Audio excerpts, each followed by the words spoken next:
y'all? What's up, y'all? What's up? What's up? What's up? What's up? Y'all already know what the deal is. I'm about to turn the TV on, see what the fuck is going on. You know,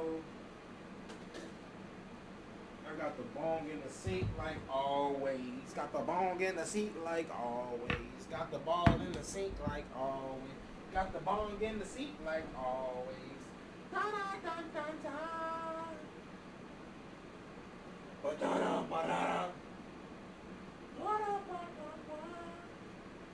They finally showing Deadpool and Wolverine stuff. Bruh. This was not a movie. Let me say this before I go to the thing that I really want to go to. Bruh. Deadpool and Wolverine was not the movie that I expect Marvel Studios to put out. And the fact they really put that motherfucker out is like, huh. Nigga.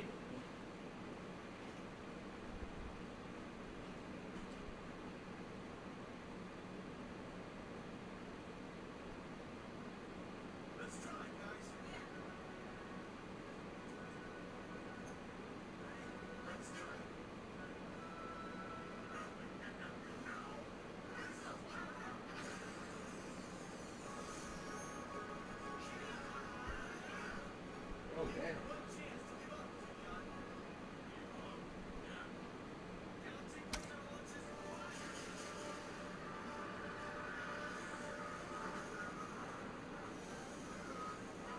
Got the grass all off my shirt, all off my yay. You see a power on right quick. And it's not. So you know what that means. Ooh. Then for Wolverine, boy, I can't wait till that movie come out.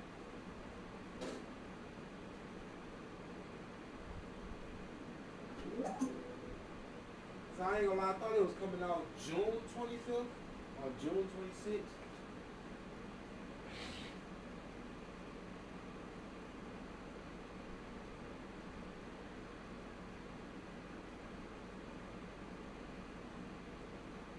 I know exactly what we're gonna watch.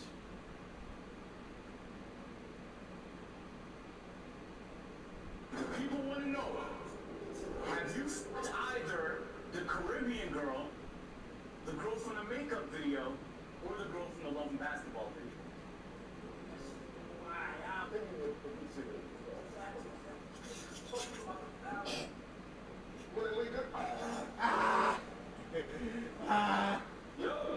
And this one 2 years ago though, that's crazy.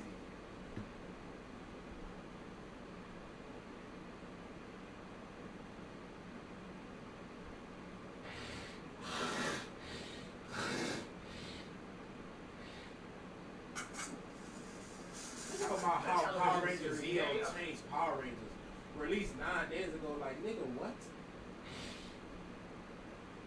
I'm not gonna say Zeo was the assest one, but yeah, it's up there.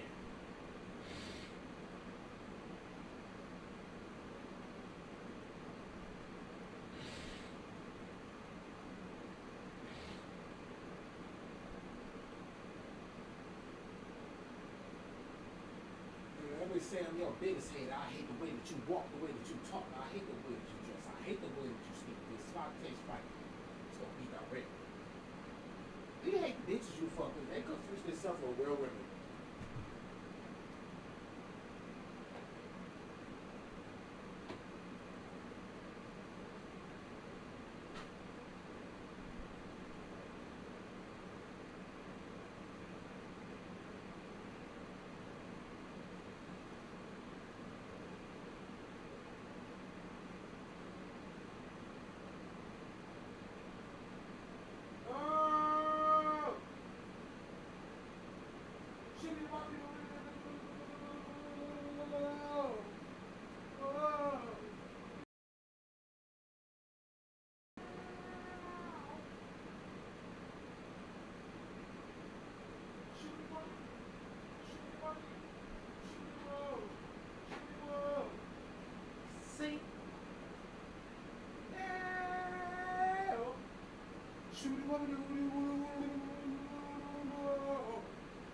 Whoa. Sing. Help.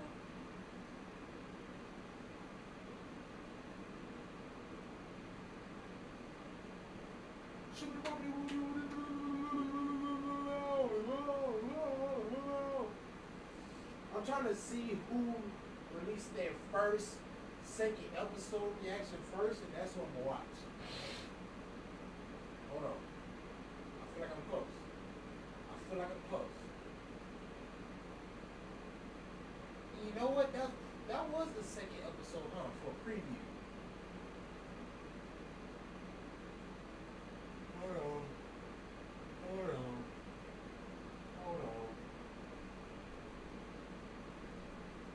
It's the first episode for Struggle Nation, so that means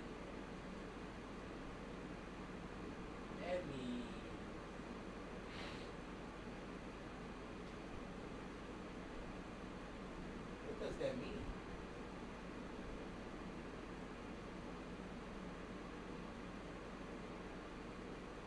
There we go. I'm about to say, bitch, you fucked up. It's changed. And it's pretty. I got the world's greatest husband. His name is Keith. I love you.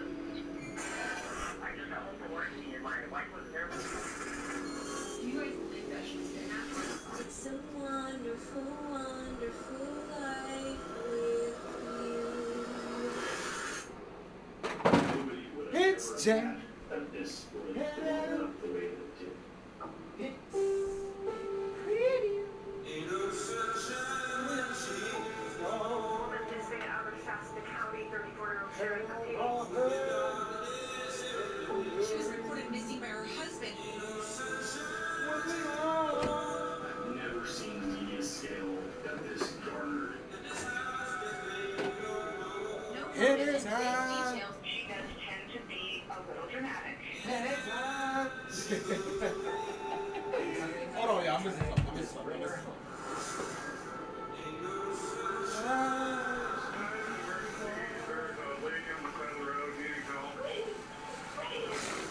After 2 days, honestly, I just expected to find Wait, I'm missing something else. Hold on. But once she was discovered and seeing the injuries, it was shocking.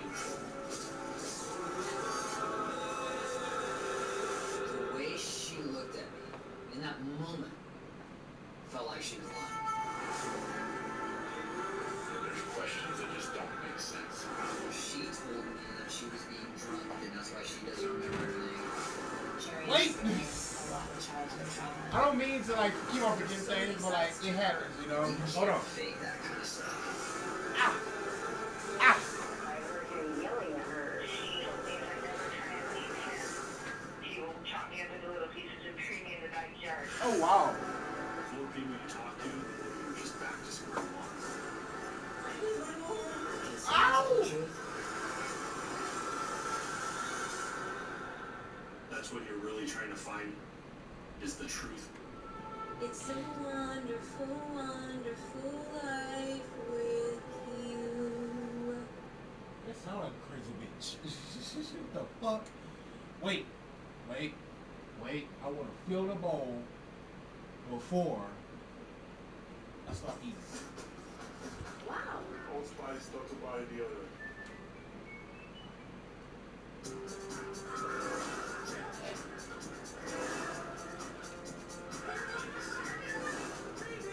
Yeah.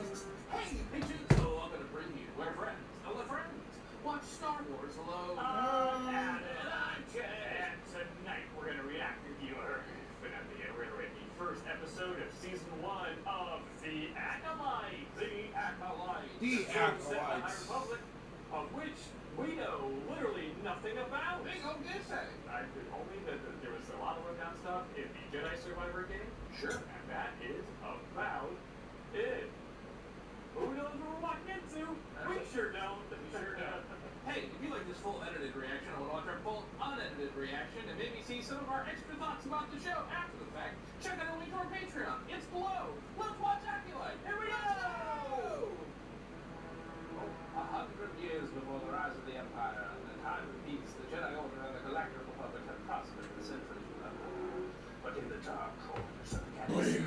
Oh my God, that's literally how I did it. That's literally how I did it. We sure don't. We sure don't. Hey, if you like this full edited reaction, I would watch our full unedited reaction and maybe see some of our extra thoughts about the show after the fact. Check out our link to our Patreon. It's below. Let's watch Acolyte. Here we go! 100 years before the rise of the Empire, in the time of peace, the Jedi Order and the Galactic Republic have prospered for centuries without war. But in the Dark Corners, a powerful ruler used the Force in secret. One of them, a lone assassin, risks discovery to seek revenge. Read it. You winner. You winner! Different birthday, so sorry. Where's your Jedi? Big Jedi. Every planet's got Jawas, man. That Jedi smoking, or that little Java smoking quite a bowl, Jay. I think that's his face. I think it was a mask. Oh. Oh, that's Dick in that bowl. Aren't you? We gotta clean out long eventually, right? What? What? You just sound like such an arc. Hello, fellow you. That's Sticky Icky, huh? I love Star Wars. That's the law. We're just gonna get right to her. Yes, my child. We have unfinished business. Okay. Attack me with all your strength. Man, this is an Arby's. Man, this is an Do Arby's. you want the meats? Like, we can meet you some with the meats, but.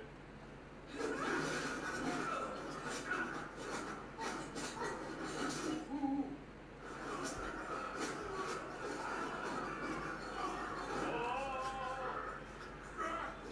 Oh, I was gonna snap her neck. Yeah. Okay. This is kind of like a Western intro of.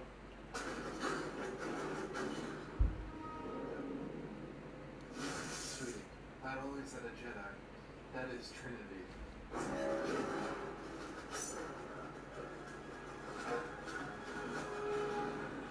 Ooh, okay.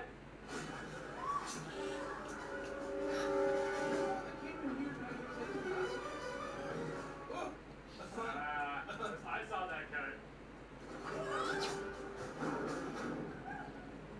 Thank you. Thank you for mommy. Yes. The noodle wheel. The noodle wheel spin. The noodle wheel turns as the noodle wheel will spin. Wait, that's another franchise. I'm sorry. Do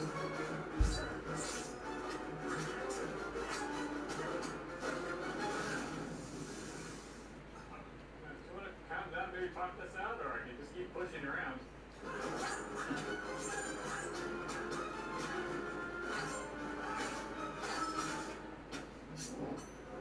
Oh! Wait, save yourself. Wait, save yourself. My headphone. Wait, save yourself. What are you doing here? I'm here to kill you.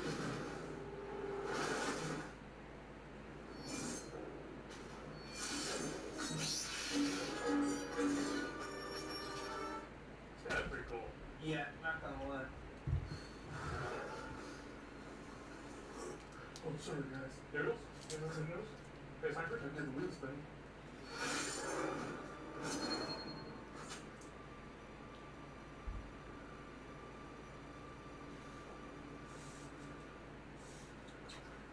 Well, you absolutely called this. Yeah, I did.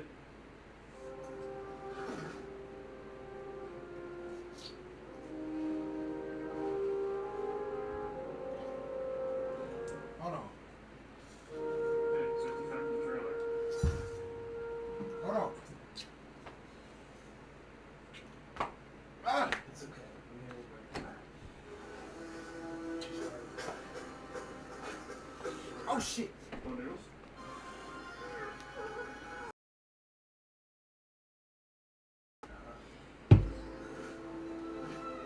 Okay, total monster.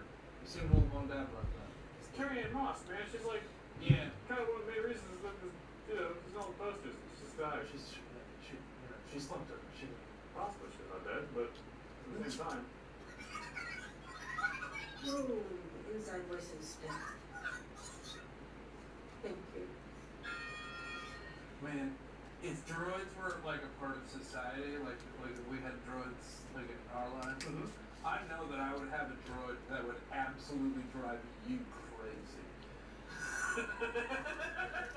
Drive me and my droid crazy. No rest for the wicked. The wicked rest, they just don't brag about it. Oh. Nice to see those guys again. Trade Federation, okay. I probably have like a little droid named like Blinky. Oh, well, that's not annoying. It's adorable. I would program her to. Oh, you know. It would be very much a purpose. Oh. Activate crank protocol.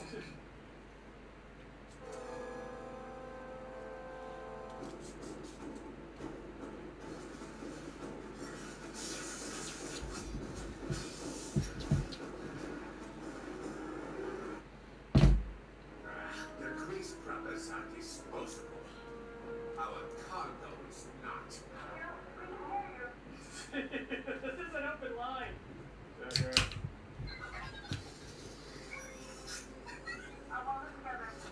Get the transformer.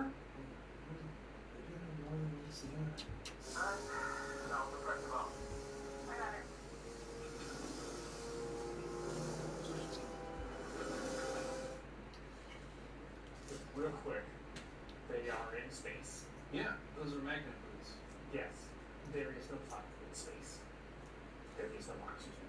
Who's saying in Star Wars there's fire in space? Ever thought about that?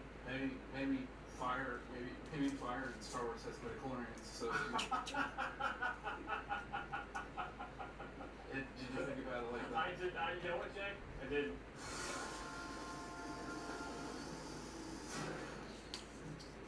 At least in ours. She looks like She-Ra. Princess and Power. Padawan, Samoa, Oh, cool. by the name of Osha and Seiya. Ah.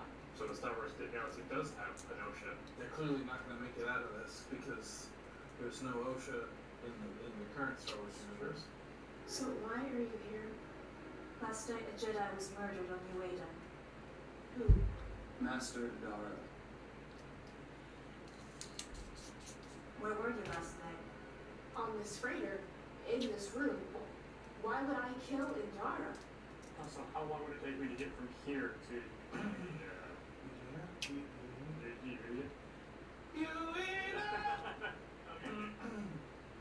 That's her! She killed the Jedi that ruined my bar! Prison transport will take you back to Coruscant. And apparently the Brotherhood of Steel will be.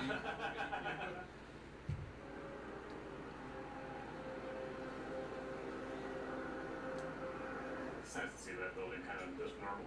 Yeah, Just kind of being. And tell me what comes into your mind. Like, Excellent. I see fire. I see rain.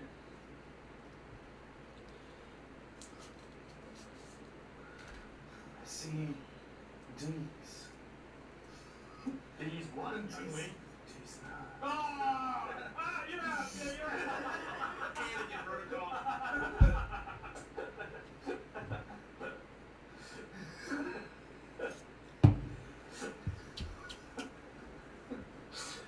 Little cuties. Oh, look at all these kids. Little alien babies. Most of those are human. Buffalo really put jalapenos. Oh, Padawan of yours. In a Shadow puppet form. Sam, I see I have underestimated your attachment to her. What do you mean? I'm fine. Told you. Not like a yellow bit. Critics. I like it. I like a mustard yellow. I can dig it. They also just really need to inform us as the audience that this is a much different time period. That's true. Because if they just put him in the Jedi robes we all like have come to know and love, it would just be kind of. Did they or did this was 100 years before the prequels? I tell her, it does weird stuff to your brain. These chicken balls, man. Jim, Cyborg Daniel. Dropping fat beans. Horns built into the chair? They are. Yeah, that's excellent. That is pretty cool.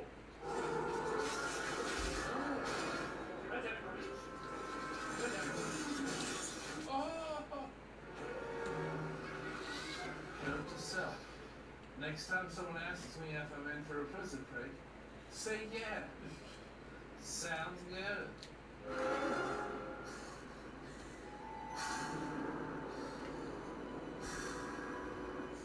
I mean, they're not part of the Jedi Order anymore, but like, you would be like just force pulling stuff like all day, every day? I mean, trying from the Empire, that's one thing, but this is not a time when anyone's like worried about being the next Jedi, so like. Well, we don't know how the Jedi react to people using the Force outside of the... That's true. It's a living. Quick decapitation, you'll be right back to normal.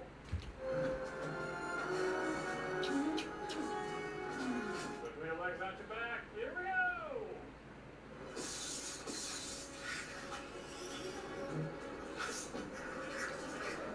Yeah, I don't remember to see those again.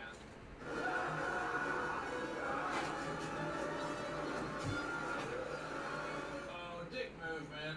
Is that guy wearing a big Wookiee pelt? Yeah, it seemed like he was wearing a Wookiee pelt. Nigga, who is they talking about? Hey, all things considered, Not bad. not bad at all. No!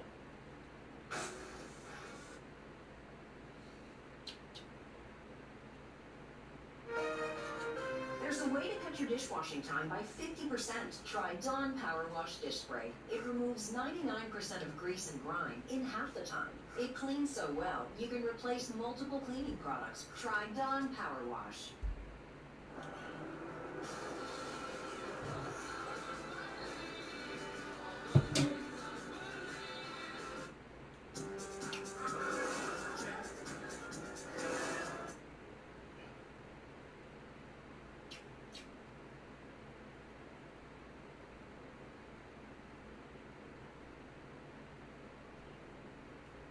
He's having a great time.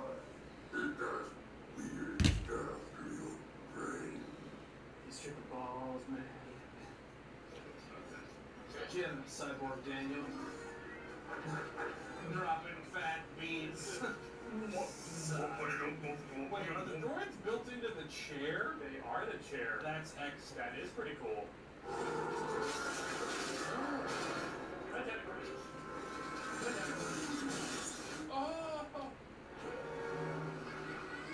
Note to self. Next time someone asks me if I'm in for a prison break, say yeah. Sounds good.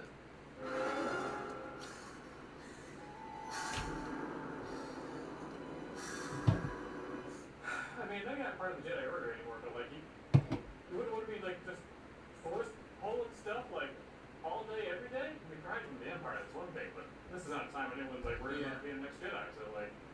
Well, we don't know how the Jedi react to people using the Force outside of the... That's true. It's a living. Quick decapitation, you'll be right back to normal.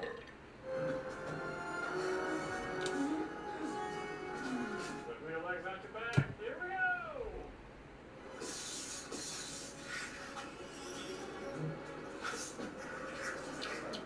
Yeah, I don't remember to see those again.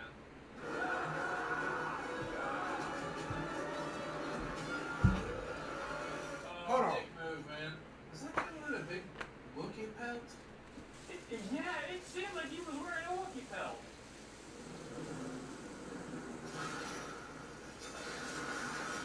Hey, all things considered, Not bad. not bad at all. For no one's blind. Ah! Yeah, that's pretty good. Sorry to disturb you, Master. Vanessa Road requests your presence at the table level. You know, I have to say that one thing I can give this show a lot of credit. Character design has been very good so far. Our memories are lessons. If we don't meditate on the past. When don't repeat it. Yeah, they're kind of going a little bit of the Star Trek route. You know, nothing too super crazy. You know, maybe an hour in the makeup chair, but you know, just something different. They're spending a good amount of time ruminating on the concept of Jedi's, the unsentimentality of Jedi. And it's not enough life. The Republic dispatched probe droids to survey the wreckage. Oh, you know, it happened to Ah! be kind of a little bit like the Green Lantern Corps. A little, yeah. Let me take accountability.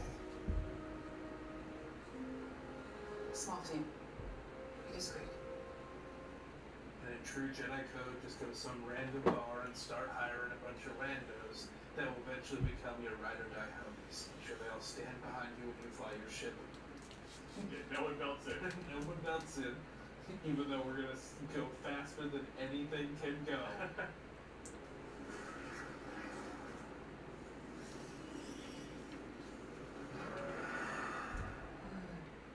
Every plan's got Jawas. Nice Jawas. It's not what I would have planned for your first mission. And maybe so. That look, it. Hold on.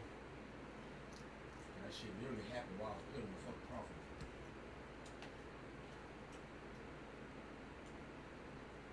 Hold on. Hold on. Hold on. Why? I don't be understanding that shit, bro. I really don't.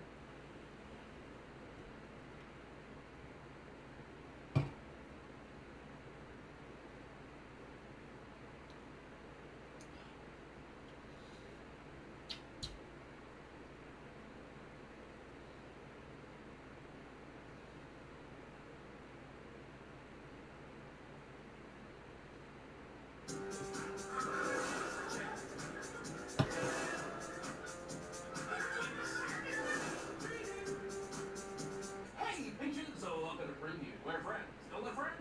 Watch Star Wars alone.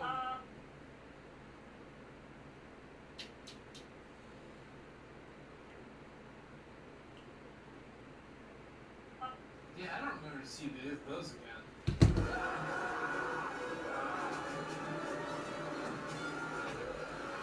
Oh, dick move, man. Is that guy wearing a big Wookiee pelt? Yeah, it seemed like he was wearing a Wookiee belt.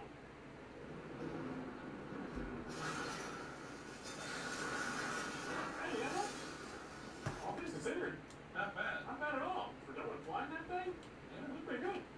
Sorry to disturb you last time. Vanessa Road requests your presence at the detainment level. You know, I have to say that one thing I can give this show a lot of credit. Character design has been very good so far. Our memories are lessons. If we don't meditate in the past. Why don't you repeat it? Yeah, they're kind of going a little bit the Star Trek route. You know, nothing too super crazy. You know, maybe an hour in the makeup chair, but you know, just something different. They're spending a good amount of time ruminating on the concept of Jedi's, the unsentimentality of Jedi. And it's not enough life. The Republic dispatched probe droids to survey the wreckage. Oh, you know, it happened. The Jedi kind of looked to be like Green Lantern Corps. A little, yeah. Hold on. Take accountability. Right now I'm full. What? I just need time for it to sit down. And in true Jedi code, just go to some random bar and start hiring a bunch of randos that will eventually become your ride or die homies. Sure, they all stand behind you when you fly your ship. Yeah, no one belts in. No one belts in, even though we're gonna go faster than anything can go.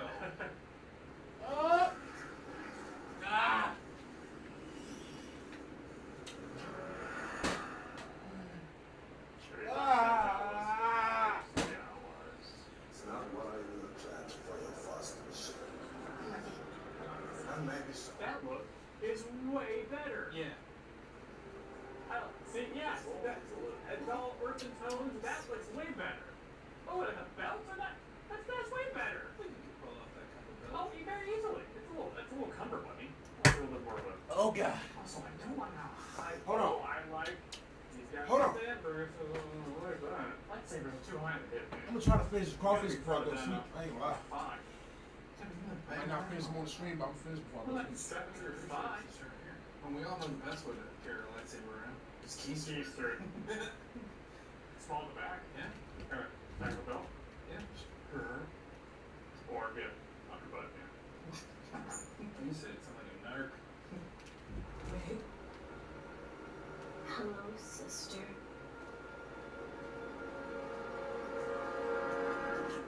Another holodeck episode. Did you kill Indara? Yes. I will kill them all. Cool, man. Okay. Cool, man. I hate his reactions. I ain't gonna lie.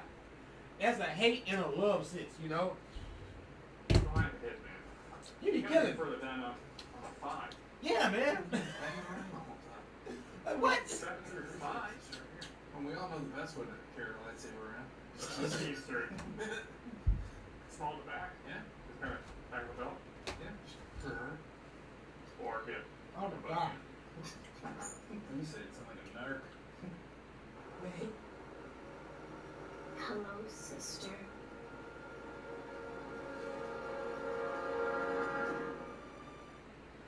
Another holodeck and a stuff.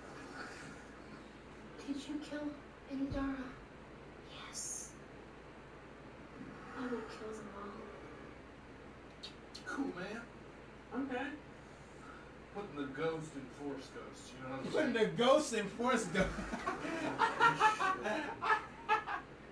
Hey, that's why I'm fucking with this channel. I don't know why, but that's why I'm fucking with this channel. Or hip. Up your butt, man. You said it sounded like a narc.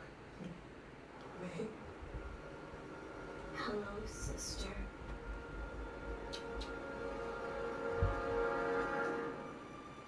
Another holodeck and a stuff. Did you kill Indara? Yes. I will kill them all.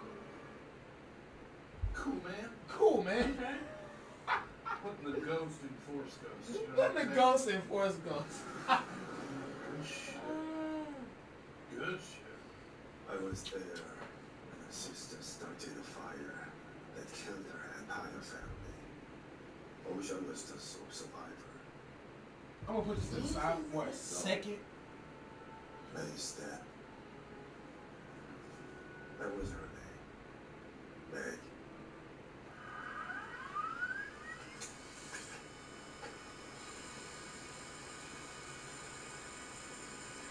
Why is he doing that? Is Well- this similar to a Tales of the Jedi Dark Horse comic from the 90s? This is not Dark Streets, I know you didn't read those. It's one of the first comic books I ever got. This one. Oh, I love that. Oh, good ship inside of another bigger, gooder shit. You love to see. Ooh la. Ah! You about to watch this. Ben, how you doing, man? You know, it'd be cool as if we told my story with Lego pieces. Seriously? Yes, Lego. Just be open. It might seem crazy what I'm about to say. When I was a kid, I knew I was different. And people would say, oh, that's an odd child. And that crushed my spirit. But I loved music. It was mesmerizing to me. I would see beautiful hues of light cascading. I just thought that's what all black kids did, stared into the speaker. Whoa. Music was just coming out of me. I need to show the world what I can do. I need help on this rap. Yes, sir. It's pretty simple. Just let it bounce. He just lit the room and freestyle. It's steady. Ready with the 1, 2, 3. All I cared about was making my own music. But he would just sing. No, I wasn't ready.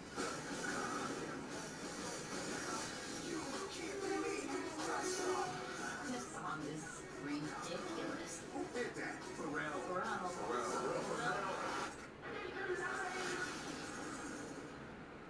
Wow.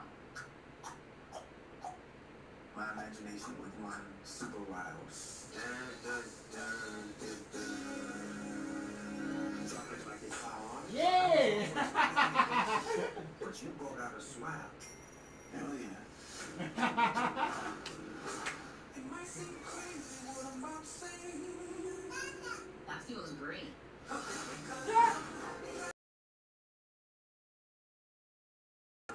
Beauty and potential. Keep open our eyes to a whole different perspective.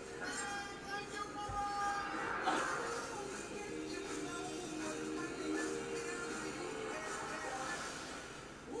Holy moly, guacamole. Legendary story, yeah.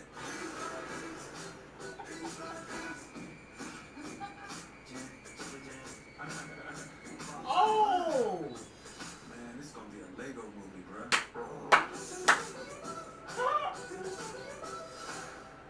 Hey! I'm fucking with that. I'm fucking fucking with that. I don't really watch Lego movies. Like I haven't watched a Lego Batman movie and shit like that. But I might go to the first night and see that bitch. Just cause it's for real. You know, like for real is dope as shit. But for it to be a biopic Lego movie, that's different as shit. And that's the main reason I wanna fuck with it. I ain't gonna lie. Sounds good. Thanks. Once again, I recommend you cheese it. Just run until you find the closest tauntaun or you can crash for the night. Same thing, they brought their winter robes. So you wear those belts so high and tight it cuts off the bloodstream, so you can't feel it the cold in your legs. Ooh, yellow saber. The battery's pretty good. Stop! In the name of the Republic of the Jedi Order! What's up? What did you do? I didn't kill her. I don't care. I don't care. Force doesn't care.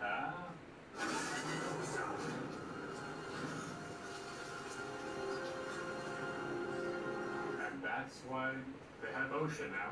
It's because there ain't railings on all these ledges. He's so fucking lame. I like his hand braces. I would buy you van braces, but you would just wear them all the time. Oh, what are you talking about, Jay?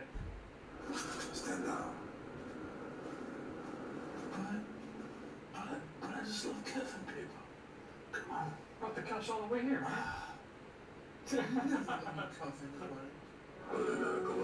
An acolyte kills without a weapon. An acolyte kills the dream. Bruh. Look, I had the same face they making right now. I really had the same face they're making right now. Cause I'm like, why not give your acolyte a lightsaber? That will totally help. You feel me? Like, train her. Like, she always obviously got fucking midichlorians in her system. You feel me? Like, what the fuck? That episode Was quite good. I had fun. It was. Until the last 30 seconds. Yeah. There was no reason for that. There was. See, we didn't need to drop the name of the show. We didn't need to see a red lightsaber. Yeah. We didn't need to see any of that. What does that mean, show? But What does that made any mean, sense. so? What's She it? attacked. She killed Trinity with a weapon. Like, Yeah. what? Steel. Specifically, you know that thing that he said that it didn't matter? What? What? What? The world building they're giving us. What they're really giving us, like, some hardcore sets, like some hardcore Star Wars on that front. But the droids. Fun droids? Fun makeup? I gotta give them credit, though. It seems like a lot of that trailer was just from this first episode. Sure. So, like, we don't know where this is going at all. We do not. Wait, Jay, how would you rate episode 1 of The Acolytes? This one is getting 7 out of 7 good alien designs. From the CG to the practical effects, nice job, show. Nice job. Like, it feels unique. It feels Star Wars, but different. Yeah, I gotta hit the weed How do because you guys rate this I'm at the episode? point No, where I'm down like below. 4 and We'll don't see you guys support. soon. But I still got like a good plate full of shit. I got the world's greatest husband. His name is Keith. I love you.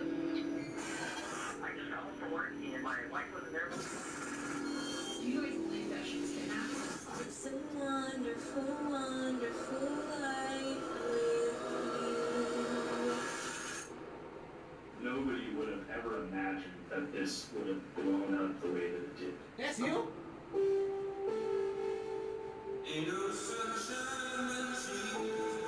Woman missing out of Shasta County, 34-year-old Sherry Papini. She was reported missing by her husband. Skip. I hate fucking shows like that, bro. I real life do. Because, like, what type of person will really... Ah, shit. I hit my ankle. Anyways, what type of people will put this type of shit out? Like, people can easily search this story up and figure out how it ends. But they try to play the part that the husband came home from work and found his wife missing, knowing damn well this motherfucker killed her, then hide the fucking body, then call the police. They think we fucking stupid. Like that's one reason I don't watch documentaries like that no more. Real life, because I really be on game for what's fin to happen, you know? And it's like, what I'm watching the show for if I know how it's gonna fucking end. I know how it's gonna fucking go on, you know? It's different from Marvel. I can get spoiled by Marvel and other fucking movies and TV shows and shit. Well, when it comes to something that's actually a true story, there's really no point to making a biopic or a docu-series on it, real life, because that's basically keeping our children not intellectual. Only reason I say that because they can easily read about this incident if it becomes like a big problem or whatever. But nah, you made it into a fucking documentary, so they can watch it. You know, instead of spending 3 hours on the book, you can spend a good hour on the book. You feel me? Like,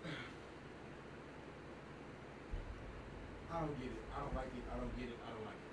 But we finna go to the next episode. Let's check.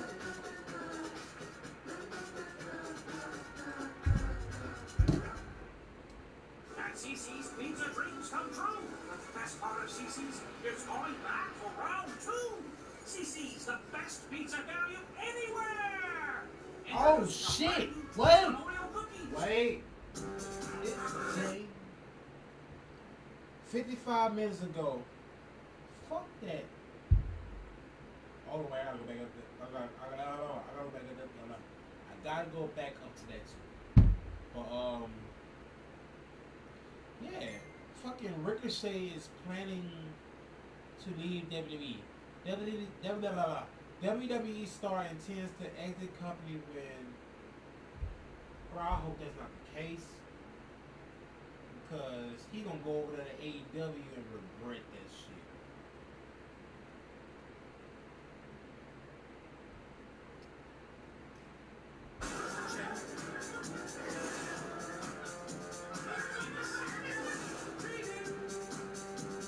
Peaches, so welcome to Preview, where friends, villain friends, watch Star Wars alone. I'm Adam. And I'm Tonight we're gonna react to you utter finesse. We're gonna react episode 2 of season 1 of The Acolyte. The Acolyte. Which the first episode, yeah, pretty good. Trinity died in the first 5 minutes. Kind of sucks. But the rest of the episode was pretty good until the last 30 seconds. And then became a fan film real quick. Yeah. Really don't know why they tacked on that last 30 seconds. Maybe we'll see why. Dream Killer, Lashy. It makes perfect sense. They just attack with weapons. Alright, hey, are you a Dream Killer? Do you not want to be a Dream Killer? Be a Dream supporter? Hey! All our watch songs are there. Click it or don't. I'm not your mom. Let's watch the Acolyte!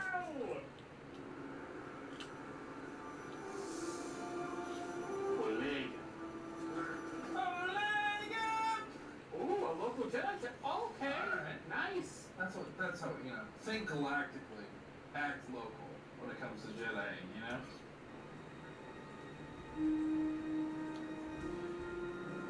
Kids.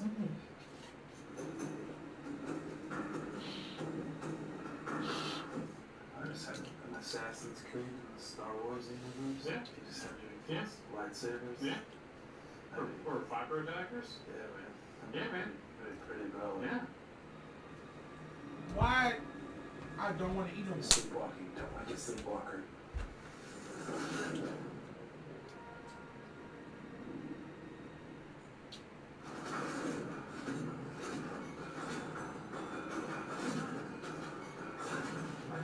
Yeah.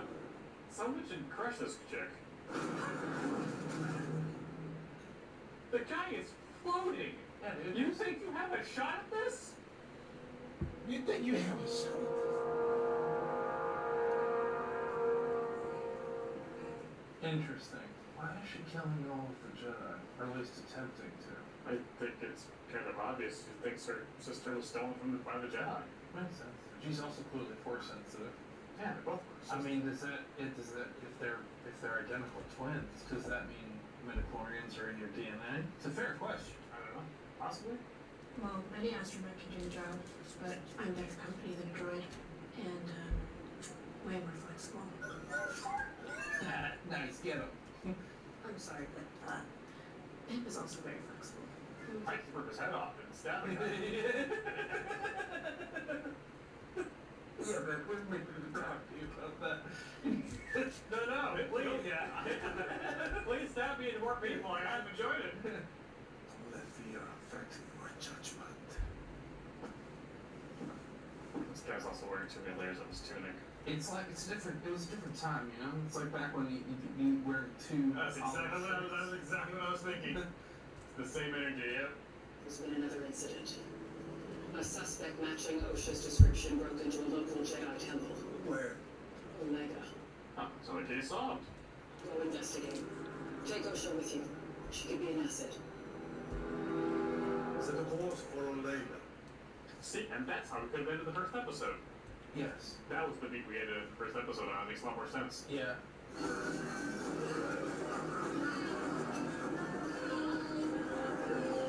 Everyone's having fun, we're happy, we're just jealous, it's a nice little village, everyone's getting along, we're just commerce, yeah, look at us, we're all happy here. Like new forms of I don't know why. aliens and stuff. I gotta give the show credit. Them I don't know why. Rich. Hello? This feels lived in. Everyone has a weakness. He's impenetrable. I don't know why. We need a weapon. But you're not supposed to kill with a weapon! Remember, there was a whole scene about it! Look, are you the dream killer? No? Then shut up. Shut up. That'll work. Okay? They took it. The Jedi justify their galactic dominance in the name of peace. And It's peace a lie, I know. Is that part of the Sith code? absolution. Some of that sticky icky? No, that's just Ecto Cooler. Oh, okay. Yeah, man. That's very rare across the galaxy. Green would taste like orange. What a revolution. Ah! I like her cape. I just don't know how I'm feeling right now. What time it is? What is that? It's 9:21. And I wasn't a very good student. Perhaps I wasn't a very good teacher. We'll probably get more information on what they were No, talking about. yeah, I like the exploring the, teacher and student angle. Mm-hmm. Like that we're sitting there a little bit, because I always feel like it's something that gets glossed over a little bit. Well, movies don't have time for it. But yeah, even Ahsoka, they glossed over. And Sabine. Someone's What percent left? What? We searched the tent and found nothing. They're trying to stay one step ahead of us, but we got them. She had a hood on, but it was her. Whoa, Pip, there's a kid here. Pip needs to go train with Master Chopper. Put some numbers on the board, Alright, boys. Let's do this. Beans are the coolest. There's Leo the leader. We need a plan. Wrap the muscle. I've got a lot of anger worked out. Bonnie, the smart one. I'm not the IT guy. You do have that vibe. You, what do you do again? I bring a certain genetic. What? Bonnie, go back here. New series exclusively on Paramount Plus. I need new butts. The greatest, bravest teenage brothers are forced to fight solo. I've never done anything like this without my brothers. You've fallen into my traps, for I am Bishop. Well, in one name? That's kind of sick. Okay, machine. You want to do this? I think we should talk about it before we do it, huh?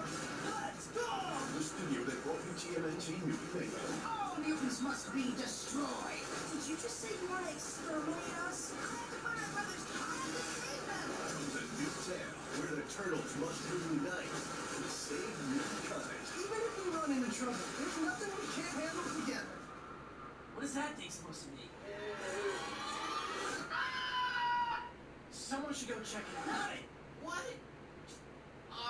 Don't miss Tales of the Teenage Mutant Ninja Turtles, the epic 12-episode event, streaming August 9th, only on Paramount Plus. Forgot about the party. I don't have my costume. Well, technically your whole, thing is a costume. Every evening, there's a reason why you turn to WAFB to get your news. We're all hands on deck all the time, and we're not going anywhere. You know by now. You can trust us. WAFB 9 News at 6, live and local. Confess your I put this on charge because my shit on 1%. Receive the forgiveness you seek right now from me. I've been waiting for you.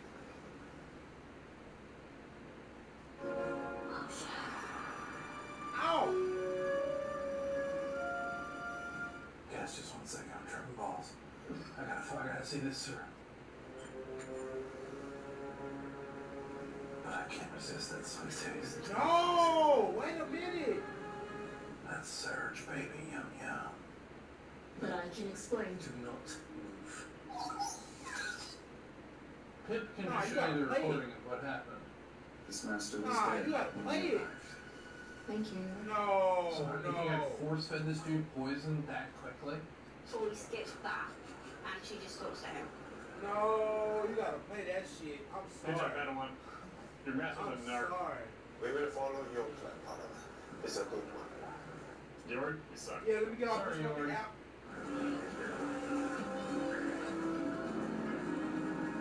Hey man, good sets. Yeah, but this feels like Star Wars. Yeah, better than the moped gang from Oh, yeah. Yeah, let me get off this app. Fuck that. Hi. Hi. Hi. Hi. I'm my evil sister. Hello. I might even. Hi. Bruh, We I did feel the thing. like I need to get off. The deadly juice.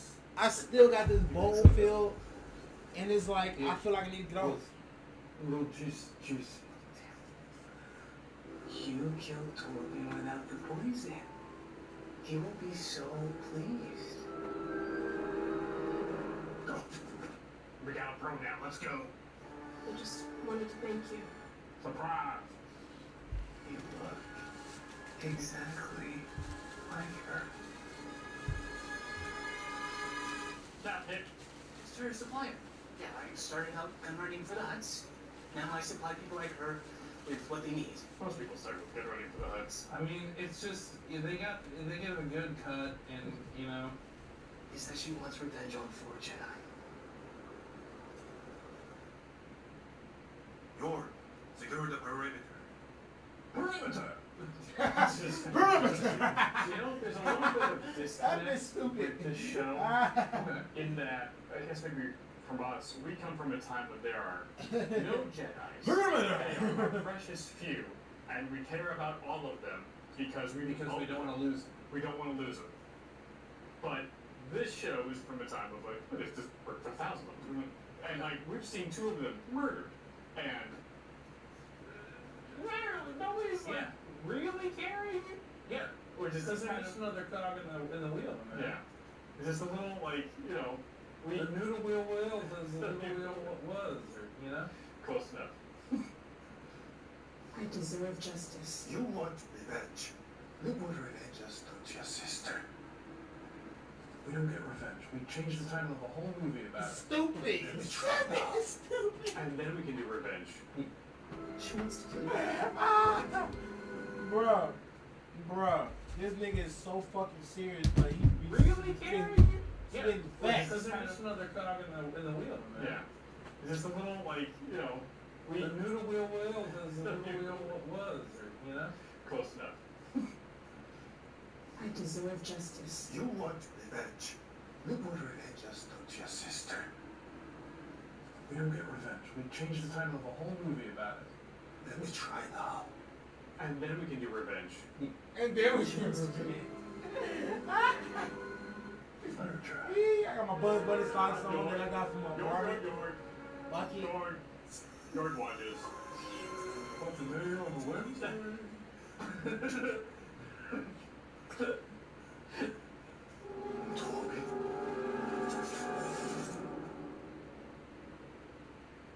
You missed. You missed.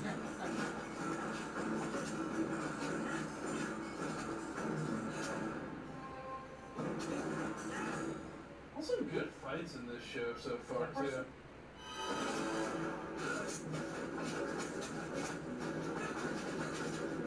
I am really appreciating the martial ability of the Jedi. Yes, because it feels like its own. Because they should be able to do rad, cool martial arts.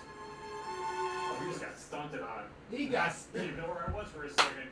She was paying attention to you talking about. That's like my favorite phrase they use. Cause they be saying that shit in the right moment.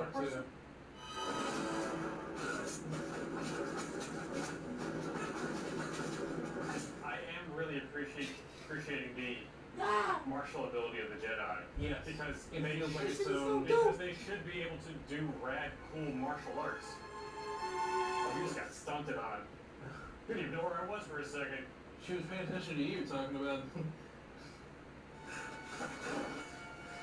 Seriously, this should be like a Turtles versus Shredder fight. Yeah.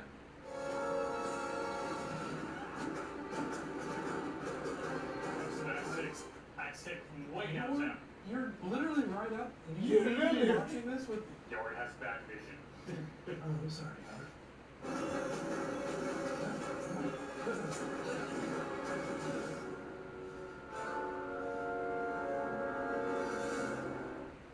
The old invisible coffin. No, it's invisible coffin. Your sister. My sister is dead. She's alive. You lie. You're Yank. You're the Yank. Hey, I literally thought that phrase in my head, but I didn't know the phrase to actually say the phrase. Bruh. She really threw that bitch. This nigga, you're like, hey, what?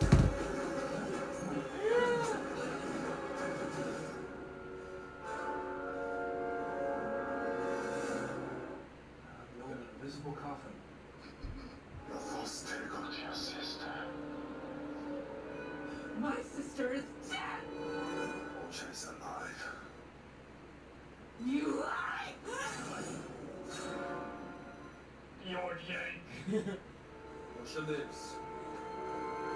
Hey, Osha, could you come? Hey, we can. Is that for some pocket sand? Pocket sand. I didn't even think about that. That's pretty cool. That's pretty cool. I didn't even think about that. Although if you like sneeze with an accidentally force push in the middle of a farmer's market, that's just gonna. Force my hands.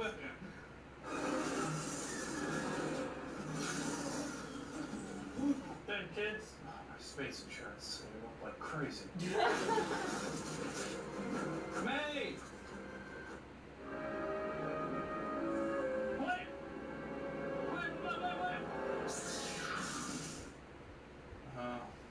Early space donor. That third episode gonna be one of the best episodes. It's so If it don't be the third, it's gonna be the fourth. The hitbox of the blue donuts is huge, and you're missing. If you didn't know didn't know your twin was alive for your whole life, do you think you could shoot him with a Yes! Well, come on now.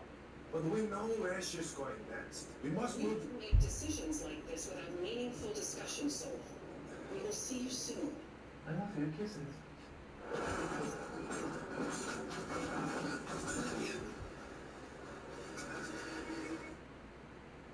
Wait a second. Go far. Yeah, I know. We want to go far. Where are we going to go? Where the working Jedi lays. Bruh, this nigga's stupid. We got one more minute left in this episode. Somebody just said zero praise.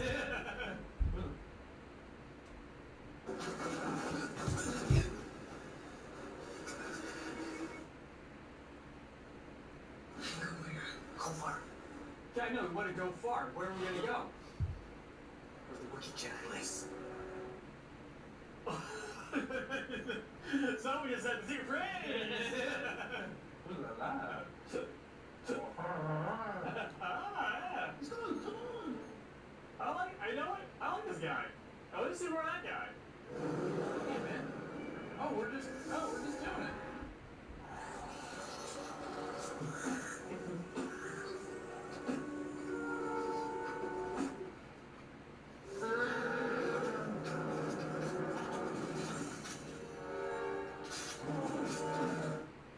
Yeah.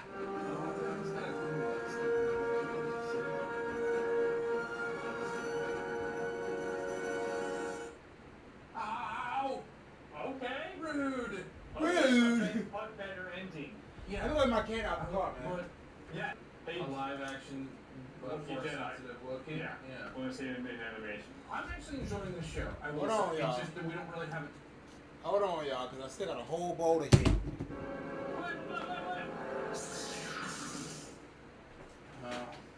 Early space donut technology. It's so big and you're missing. The hitbox of the blue donuts is huge and you're missing. If you didn't know didn't know your twin was alive for your whole life, do you think you could shoot him with a Yes! You hit your shots, Jay. You hit your shots. Yeah. Well, come on now. But we know where she's going next. We must We move. can make decisions like this without meaningful discussion, Soul. We will see you soon. I love your kisses.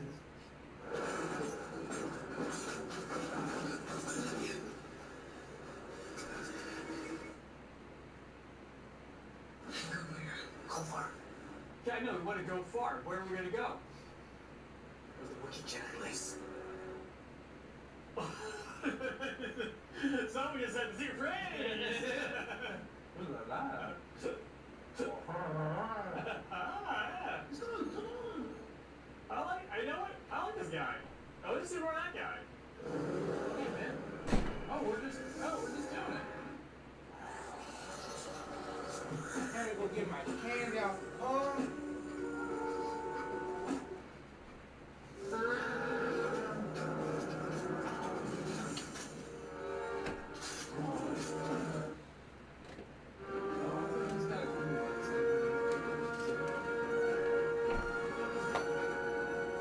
Oh! Ow! Okay. Rude. Okay, but what better ending? Yeah. But Yes. But we have not seen a live action Wookiee force Jedi. sensitive Wookiee. Yeah. Want to see it in animation? I'm actually enjoying the show. I will say. It's just that we don't really have a touchstone, really. We don't. So it's hard to. But I'm having a good time. I don't know if the show's really caught its momentum yet. It doesn't feel like it now. No. How would you rate episode 2, season 1 of The Acolytes? The Acolyte is getting 0 out of 0 Wookiee lightsabers. I wanted to see what his lightsaber looked like. It's probably like wood. Or Probably wood, yeah. like a staff. Ooh. I don't know, something cool. Maybe so. Yeah. How do you guys in this episode? Let us know in the comments below. And we'll see you real soon. Bye. Good one to 10. That's not a Joey? She's there, isn't she? You can save her if you put the wrong things right. People that come up with the same world. You have no idea what hell awaits you. No, I do. August 23rd. Do you live in Louisiana? How about own your own home but still rent your electricity? If you pay more than $70 a month in electricity, then you might already know about the $0 down solar program that's available as of January 1st. I won't lie to you though, not everyone is qualified. This program is only a good fit for those who pay more than $70 a month in electricity and have a history of paying their bills on time. So if this isn't you, no hard feelings.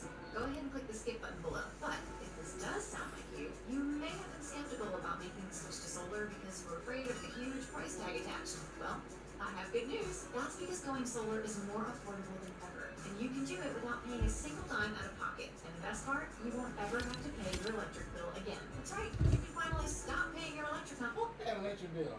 Shit. Shit.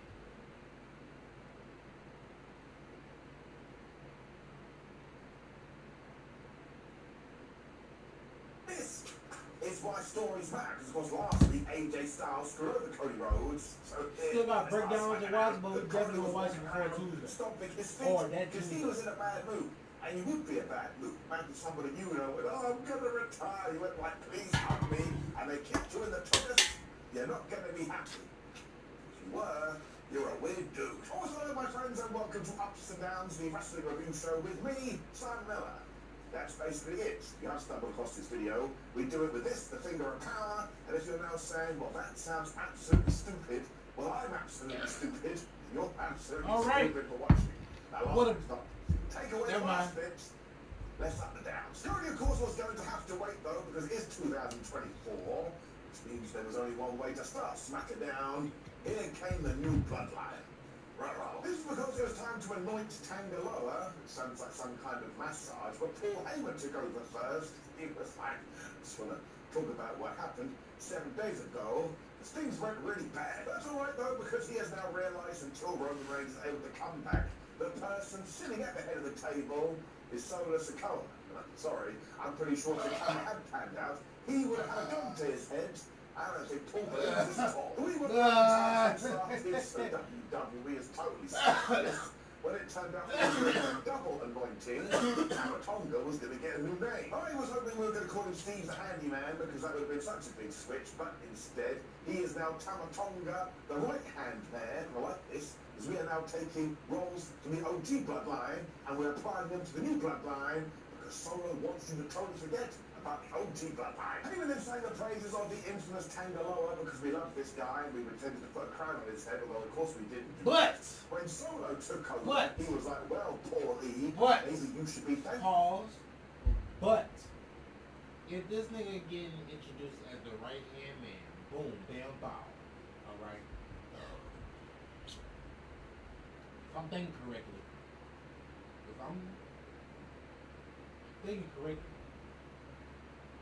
This nigga Jay Uso was the right hand man, right?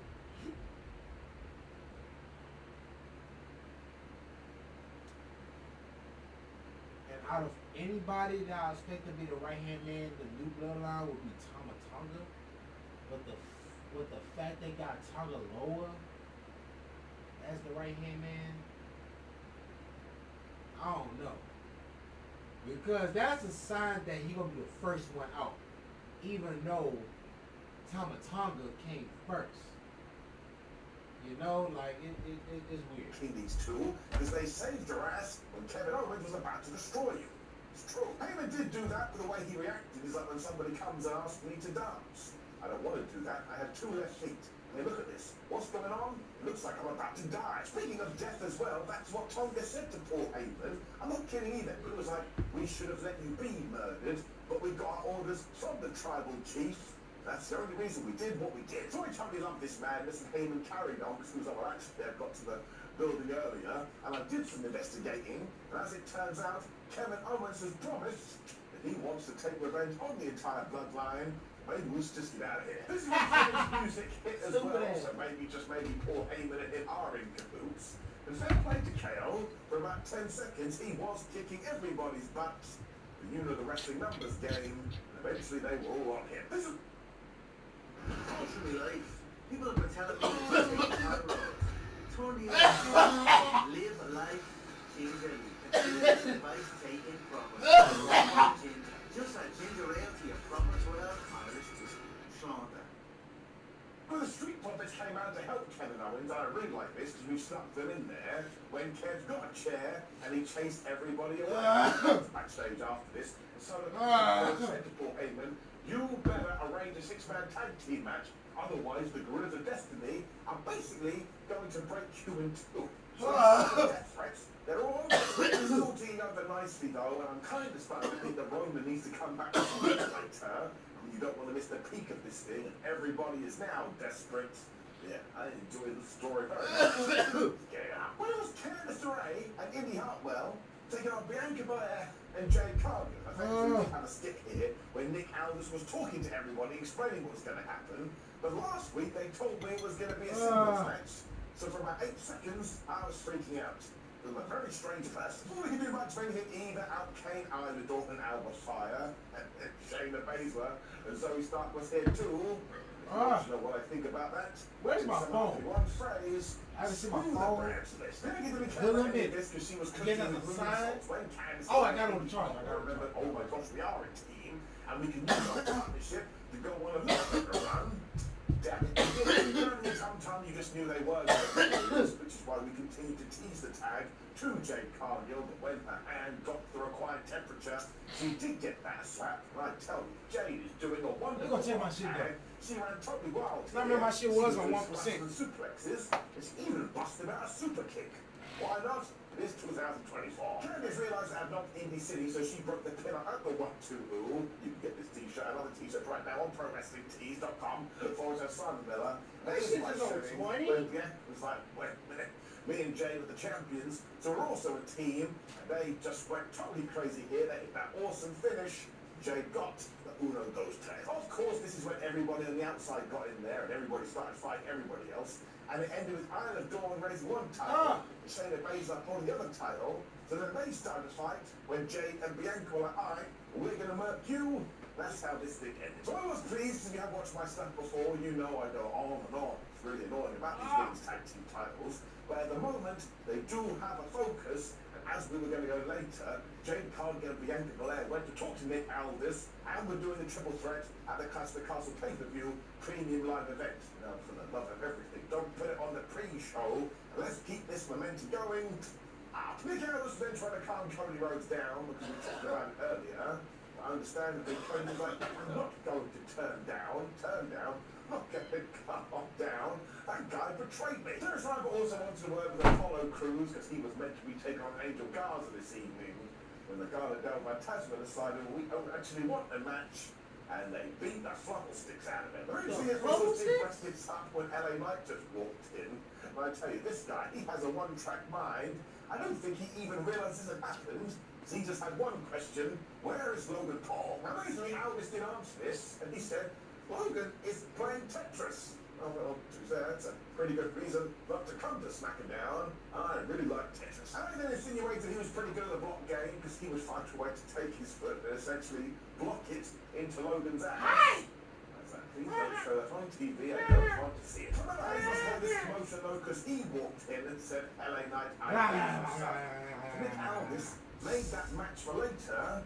It's kind of interesting, we'll get there. It was indeed going to replace the Garza versus Apollo match though, which again did get thrown to one side. We need to keep our eye on that too. That's a little bit unexpected. I don't know why. When we took one step closer to completing the Triforce, because last week we had done Tommaso Ciampa versus Austin Theory, so this week we were doing Johnny Gargano versus Grayson Waller. And I tell you, I don't know what my expectations were. This was really good. If one was so mad he went after John's knees, but of course Gargano came back with the chops. They did this slice break to the outside. Sorry. They both came I'm not off gonna worse eat no for more. wear. Like, I really got Even the commentators were freaking out, and so was I. It's brutal. 3 crawfish left. That springboard spear. Literally. Just came back with 3 fucking crawfish left. And I feel like if I eat any more, I'm gonna throw up. I didn't expect that. I ain't drinking no more, but I feel like if I eat any more, I'm gonna throw up. After this too was proper 2 plus 2 equals potato stuff. It didn't make any sense, but it looked damn good. And given the Grayson roll to the outside, John then decided he wasn't going to dive on them. We are definitely breaking up Grayson Waller and Austin Theory. Because Waller essentially took Austin and he used it as a shield. And after last week when he said mean things, I am not long for this world. Oh. Everyone wants to save the world. They just disagree on how. We're gonna need all the help we can get. Let me fight beside you. I shall follow your lead. It's crazy that I got this. Like, I got this Across the Spider-Verse. Yeah, Across the Spider-Verse poster before I got this one. You know, like this one and this one are totally different. And now that I'm looking at it, I really like this one better because this was the one that was in theaters. I feel like I got this picture in my Google Photos right now. But this was exclusive because this was gifted by the movie theater. You know, specifically because I was seeing it in the IMAX. You know.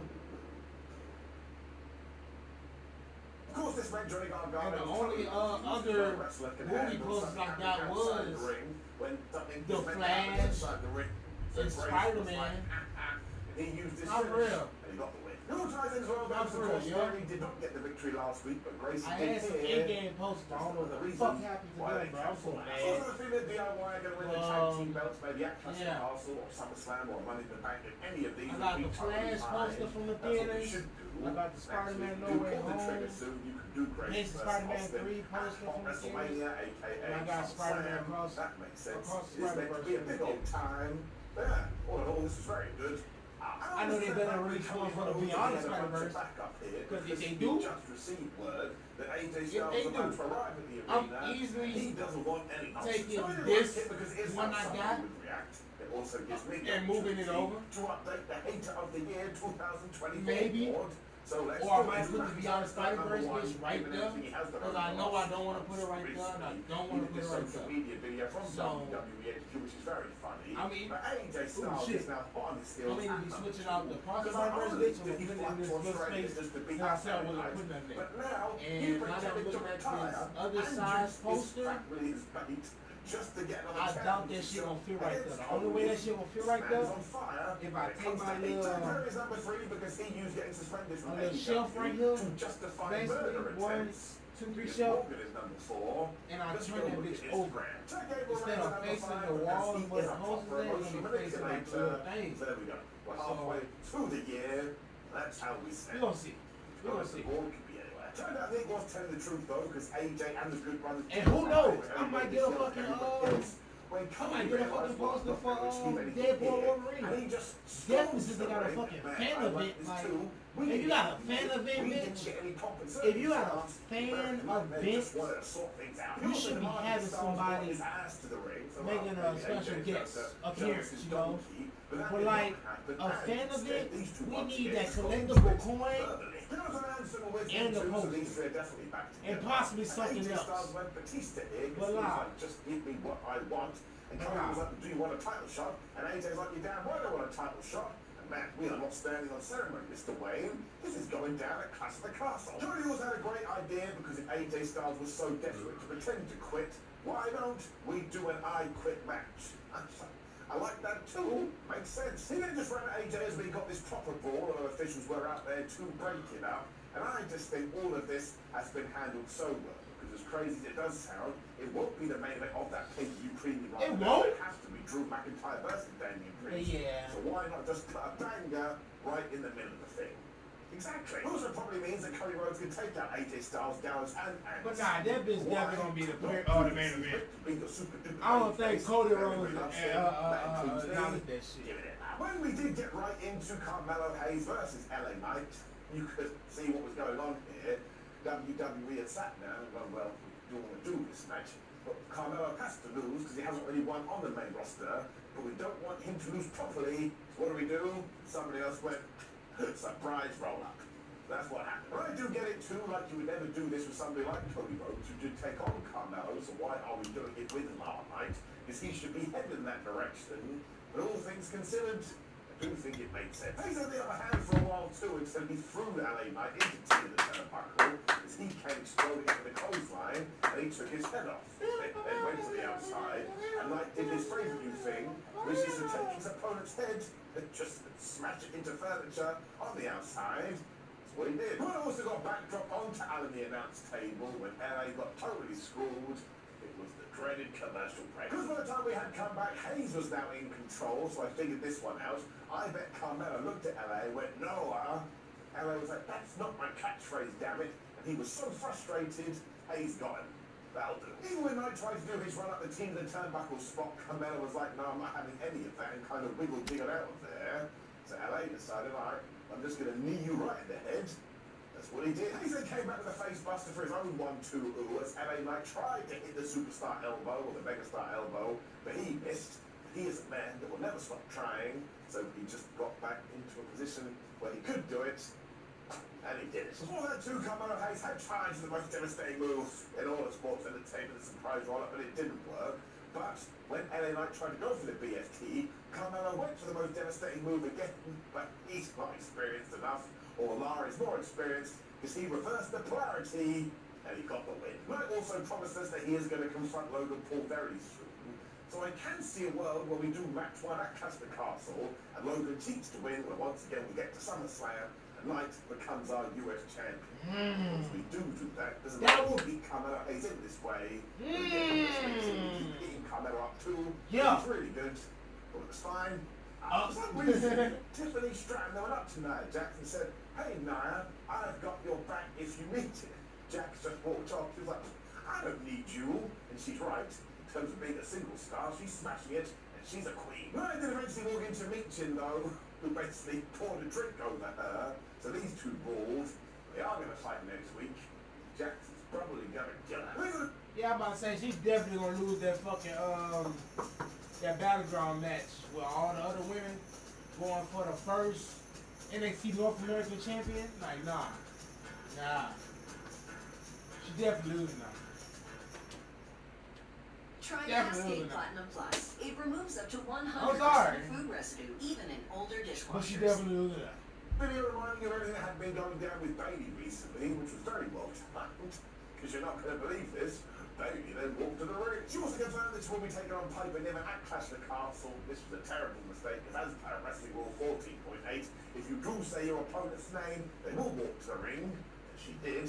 Piper also had Chelsea Gray. Chelsea then told Bailey, you're nothing but a big loser. All these fans are losers too. That made me laugh. And when we do get to the previous live event, Piper Niven is going to whoop her ass and become the champion. She doesn't respect Green at all. Actually, she does respect Piper Niven. She even remembers in 2017 when she competed in the Mae Young Classic. She then put Piper over hard when Niven got the mic, and she's like, you know nothing about my journey.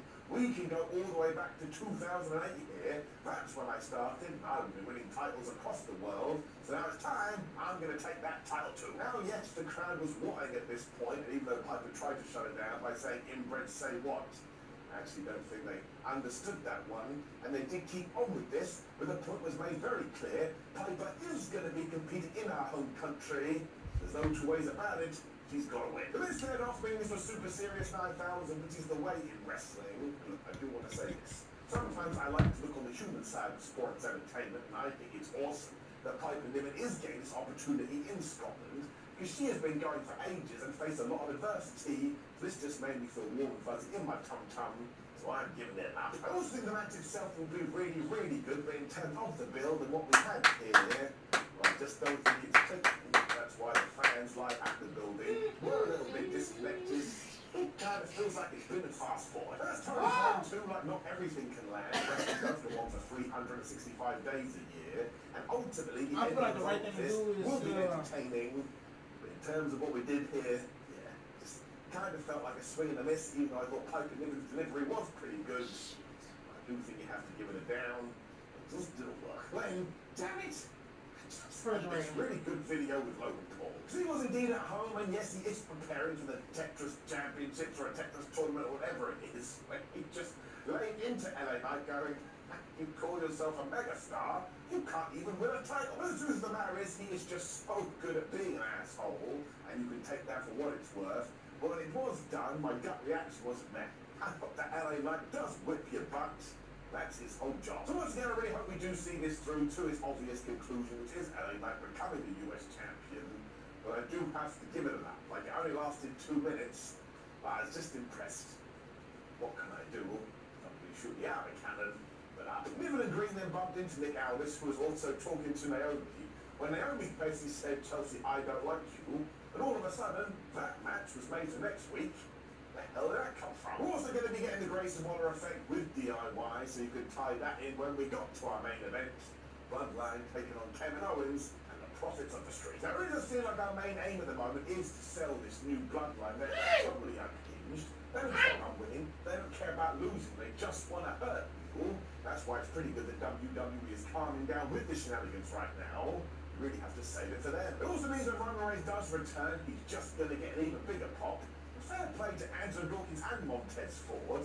They too have remembered that they are a pretty good tag team, and they used their relationship for a small while there. They were whipping the Tonga. The problem is Tama Tonga and Tonga Loa are also a well-oiled unit, so they started to get back into this.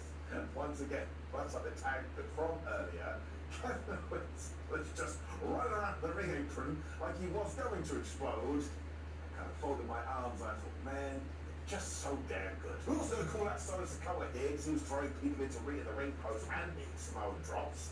He is Samoan, so this was totally fine. But of course, eventually, he tagged out. Somebody had to get a hot slam too, Kev.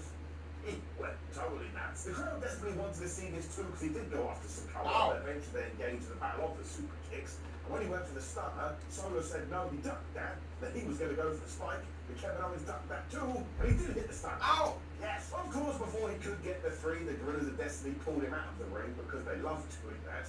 This is where Montez came out of nowhere and did his mega dive. But Sikoa couldn't handle any of this. He blew his top, he took a chair, he just smashed forward right in the back. The referee was watching this, he was like, why do you have to make my life so hard? That's a disqualification. Once again, I'm glad that WWE isn't doing this throughout their shows, otherwise it would have taken away from this. And even though all the teams tried to get into it afterwards, the Bloodline did have the upper hand, and they left everybody laying. They even threw Kevin Owens through out of the announce table.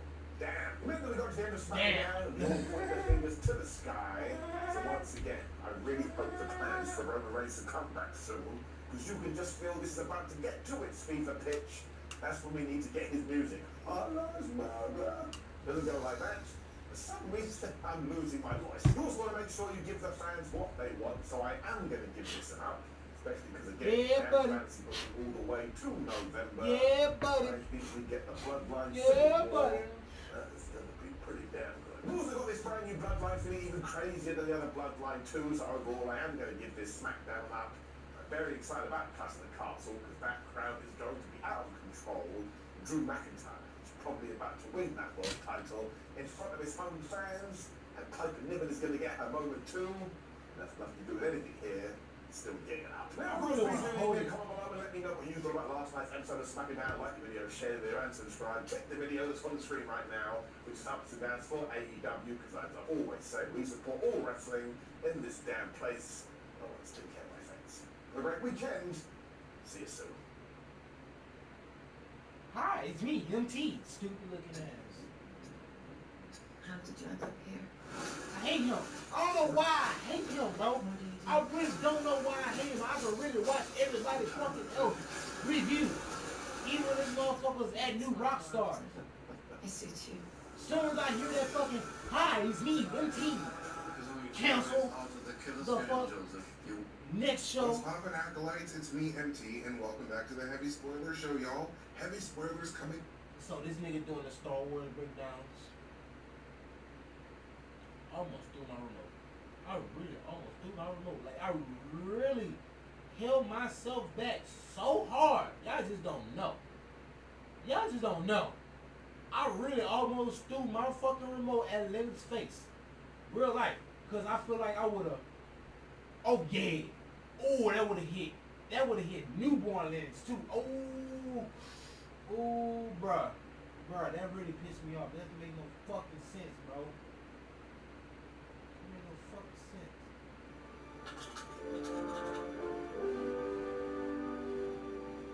Hi, it's me. Episode 1 of The Acolyte. Well, I got a lot to say, and if you were there during the 4-hour watch party, then you probably got some of my sentiments. Before we begin, I want to say there's a 10% sale going on right now on TheorySavers.com.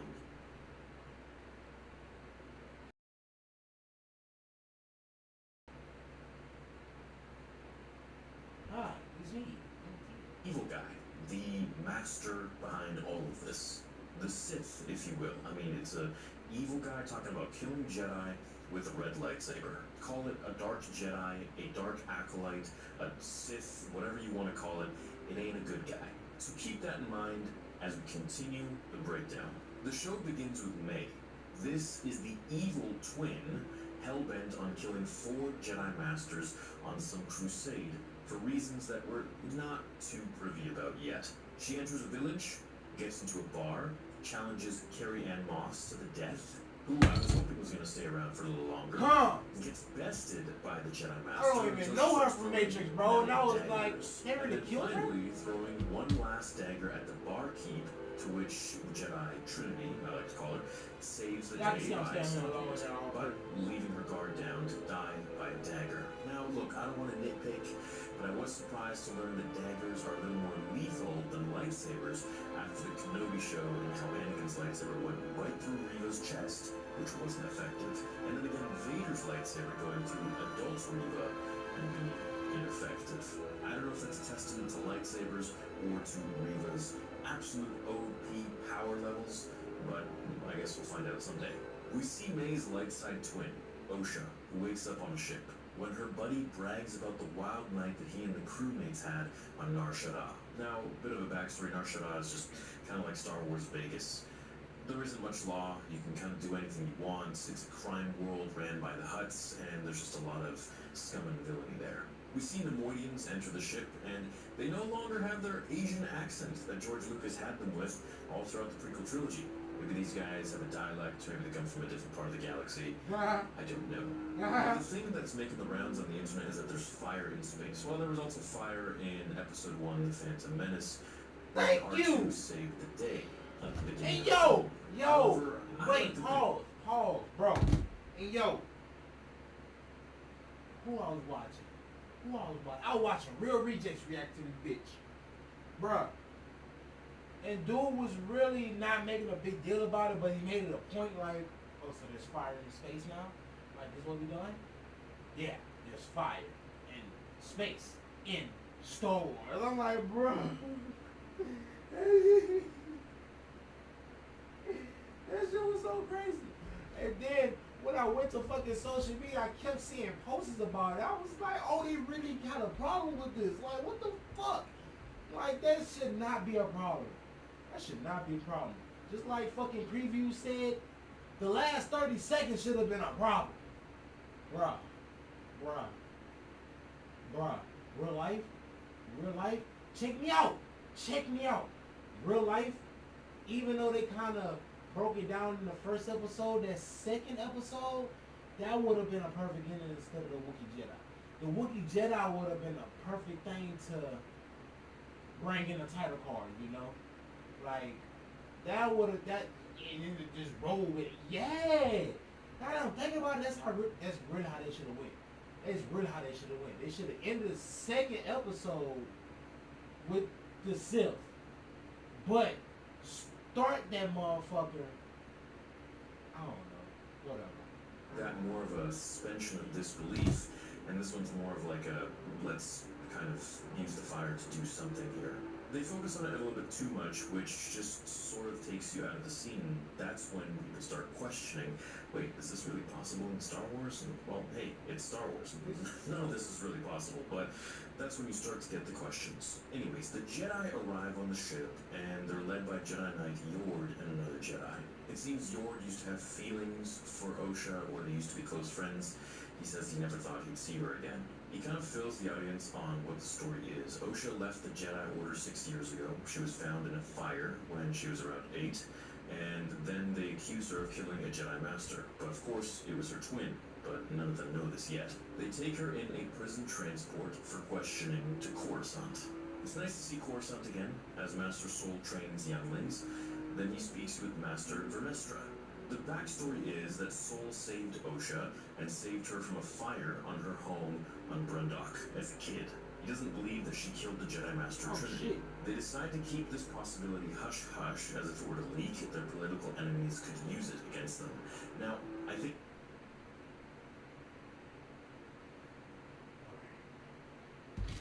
If you're taking a trip with your friends, why pay for 4 hotel rooms to stay apart from your friends? Because it's fun.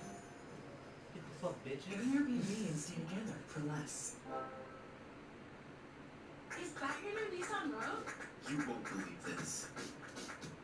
Yeah, listen. Crazy story. So this morning, I'm at the Nissan Thrill of Summer sales event, taking a test drive when Dave's like, these cars are going fast. And you know, I had to have that.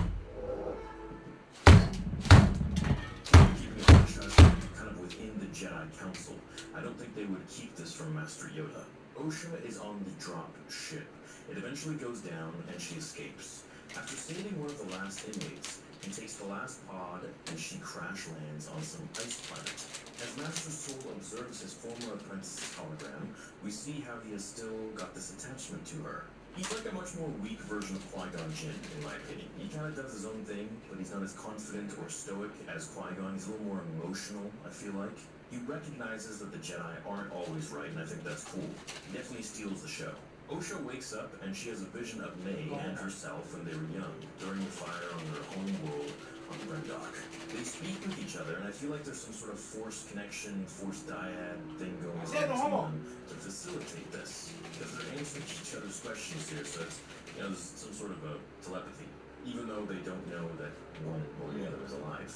I guess, until now. Soul gathers two other Jedi, Yord and Daphne Keen's character, Jeki, who is a Padawan, which is indicated with her braid. He tells the story of Osha and May, revealing that they are twin sisters and that May started a fire when they were kids. This fire killed their whole family. Jeki says, oh, so do you think that May is alive and could be the one? And Master Soul says, no, she's dead. They find Osha on the ice planet. She tells them that she didn't kill the Jedi Master. Soul believes her when she says that May did it. He says, I know. I guess that was a pretty quick switch up. May walks by the beach as she comes to her master, who is saying a Jedi is essentially invincible to metal or lightsabers, except against an acolyte who fights without a weapon and just helps their way through everything. An acolyte kills the dream. So obviously, you know, the acolyte doesn't need a weapon because they need to stay stealthy and under the radar, and a lightsaber is anything but that. I'd also imagine that not using a lightsaber or any sort of weapon is kind of like passing a test. It's like a rite of passage. You do this, you kill those Jedi Masters without any sort of weapon, and you will probably become a Sith or something. Overall, I thought it was pretty basic, pretty meh. The writing, in my opinion, wasn't really all that interesting. I'm not invested in the characters just yet, and I'm not saying I won't be. It just takes some time, and that's how it works. You can't just start killing people off and expecting the viewer to be totally invested in the death of these characters right away. You have to spend maybe one episode, maybe two, to get used to them, to build their story, let us connect with them, much like in Game of Thrones. Then in episode 3 or 4 or something, then start dropping them like flies, and everything just takes off so fast because of the exposition from the first 2 episodes. Alright, the Acolyte episode 2 breakdown and my thoughts. Well, as we enter the Jedi Temple on Omega, May infiltrates very easily, I should add, as she finds Master Corbin, who hasn't spoken to anyone in 10 years, as he sits there and meditates in midair. May tries to fight him, but he has the force field shield on him, so that keeps her out and at bay. Now, Master Corbin took the bearish vow, which we'll find out in a little bit, and I'm going to explain exactly what that is. The first time I actually learned about this bearish vow was in the 2017 Darth Vader comic, where he fights Kirak in Fila, which I covered at that time. Ask Vader if it was him who caused the shift in the Force of all Jedi's death. For my transgressions, I took the bearish vow to live alone inside the Force until my true power, the Jedi, became clear. Oh, damn. I declare my bearish complete, for my brothers and sisters are dead, and their murderer stands before me.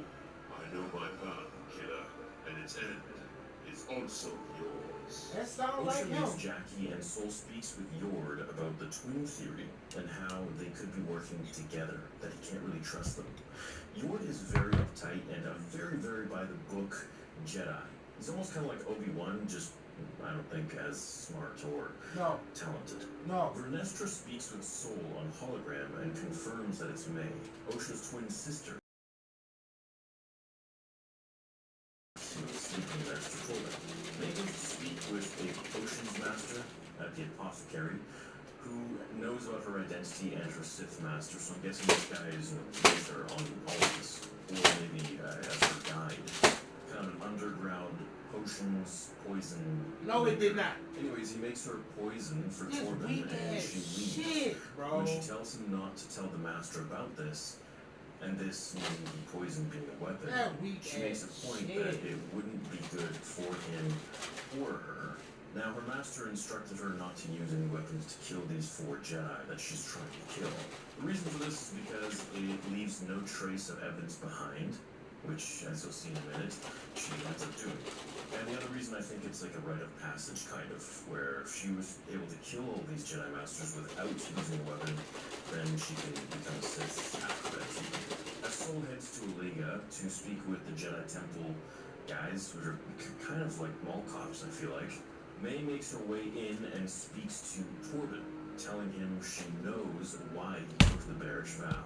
The first time we hear of this bearish vow was from the Darth Vader comics from 2017 by Charles Soule, where Vader fights Kirak and Phila, who took the bearish vow, vowing to remain abstinent from activities of the Jedi, refocusing themselves on the Force only.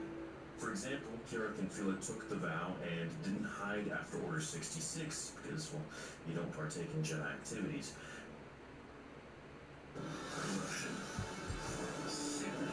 I just kept asking my coworker, like, where does this storyline come from?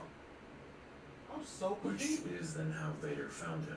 She tells him his past still haunts him, makes him feel guilty for the past, in which we find out he thought he was doing something right at the fire.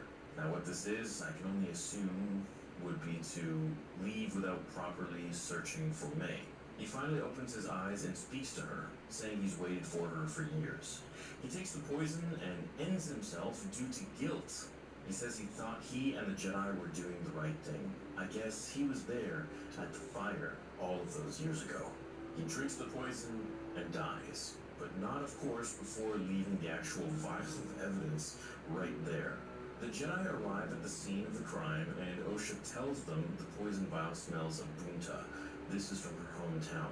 They visit the apothecary as Osha wears a wire on the poison maker, who admits May killed Torben and that their master will be pleased. So they have it all on tape now.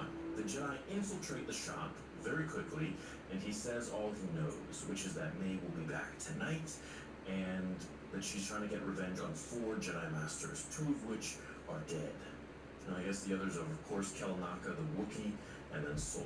Any Jedi who was stationed on Brendok 16 years ago. So obviously, I this just is thought about that. I'm I'm assuming that those 4 She Jedi didn't left take 2 her out of the to 4 die in the fire. Or perhaps didn't save her parents and ended up saving them. Most likely is probably what it is. It's like an iRobot situation. May and Sol end up fighting They up putting the as flashback they stake until her out, episode 4. and he easily beats her. Yorn watches from Possibly 2 3. meters away with Possibly. binoculars to make sure nothing bad happens to Sol. That was a little bit funny during the live stream. They corner May when she uses force push to create some smoke and sand to escape. As May runs through the city, she steals a speeder, and Osha and her see each other, finally for the first time. Osha tries to shoot a stun blast at her, but misses, and I'm guessing this was probably done on purpose because she's used one before. Sol speaks with Vernestra on Hollow. She puts a small number of masters together for a council meeting, and Sol says, look, we don't have time for these meetings. We have to find May and stop her from potentially killing more Jedi Masters. Vernestra says, look, it's one thing that your apprentice went rogue, meaning Osha, and I'm wondering what she means by rogue, because it's kind of like what Ahsoka did, I suppose. Well, she just went rogue by leaving the Jedi Order. Literally. So we'll see if Osha actually went crazy or something. And then Vernestra says it's another thing that an outsider is killing Jedi, so we need to have this meeting. So maybe now we're gonna get to see a bit of the Jedi That's how I'm Council. thinking it She said is. it's not Like full how council, but just a Ahsoka few did. of them. And I'm wondering if Yoda is gonna be in this meeting at all, or if he's going to be mentioned. I feel like something like this would definitely be brought to Yoda's attention. As May meets with what I call Snape, Potions Master, she is informed of Kelnaka's whereabouts on Kofar. That sounds like a chic. Wookiees live in forest planets, dense forest planets, which is the next scene that we see. We jump to the forest planet of Kofar as we see Kelnaka take out some hunters, pulling their blaster to him with the Force. It's always fun to see a Wookiee Jedi. The last time we saw this was in animated form in the Clone Wars with Gunji, or I guess now in the Bad Batch. Overall, second episode was not as fulfilling as the first, and that's really not saying too much in my opinion. But hey, if you liked the first two episodes, kudos to you. I think it's a bit of a boring story. I think we should have been much more entranced and gotten used to the main Jedi characters for like an episode or two, and then start killing them off once we're invested in them. I think that would make the deaths much more meaningful and impactful and exciting. I'm sure I'm going to have a lot more to say, but this is essentially the breakdown. As for episode 3, well, I've heard some interesting things, so we'll see where it goes from here. Hope you all had a great day, whether you enjoyed it or didn't. Remember to be respectful in your opinions, but of course, share them. See you all in the next one. Until then, remember, the Force will be with you, always.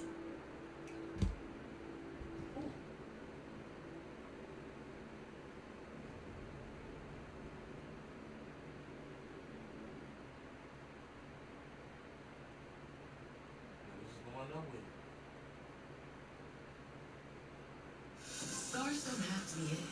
Moderna can help beat old and new scars or your money back. Ignite your fire. Uncork your next. I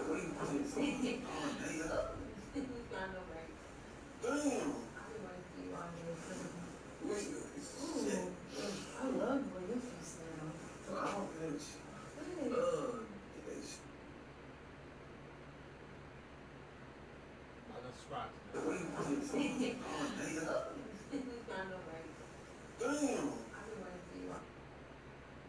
No disrespect, I'm about to subscribe.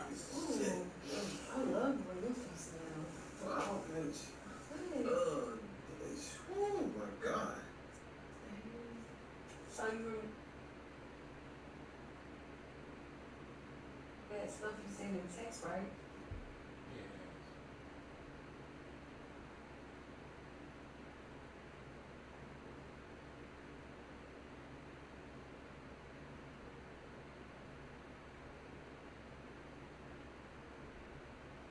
See, I can find some nice to watch before I end the stream.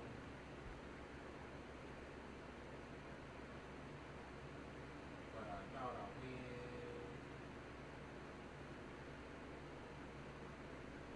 I don't want to watch no bad boy shit because I haven't watched the third one.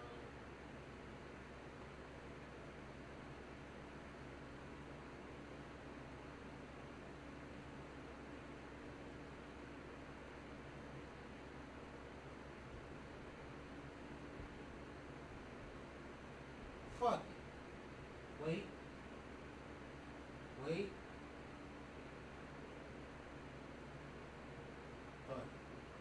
So the scene starts and it begins with this amazing shot of Batman on the ground.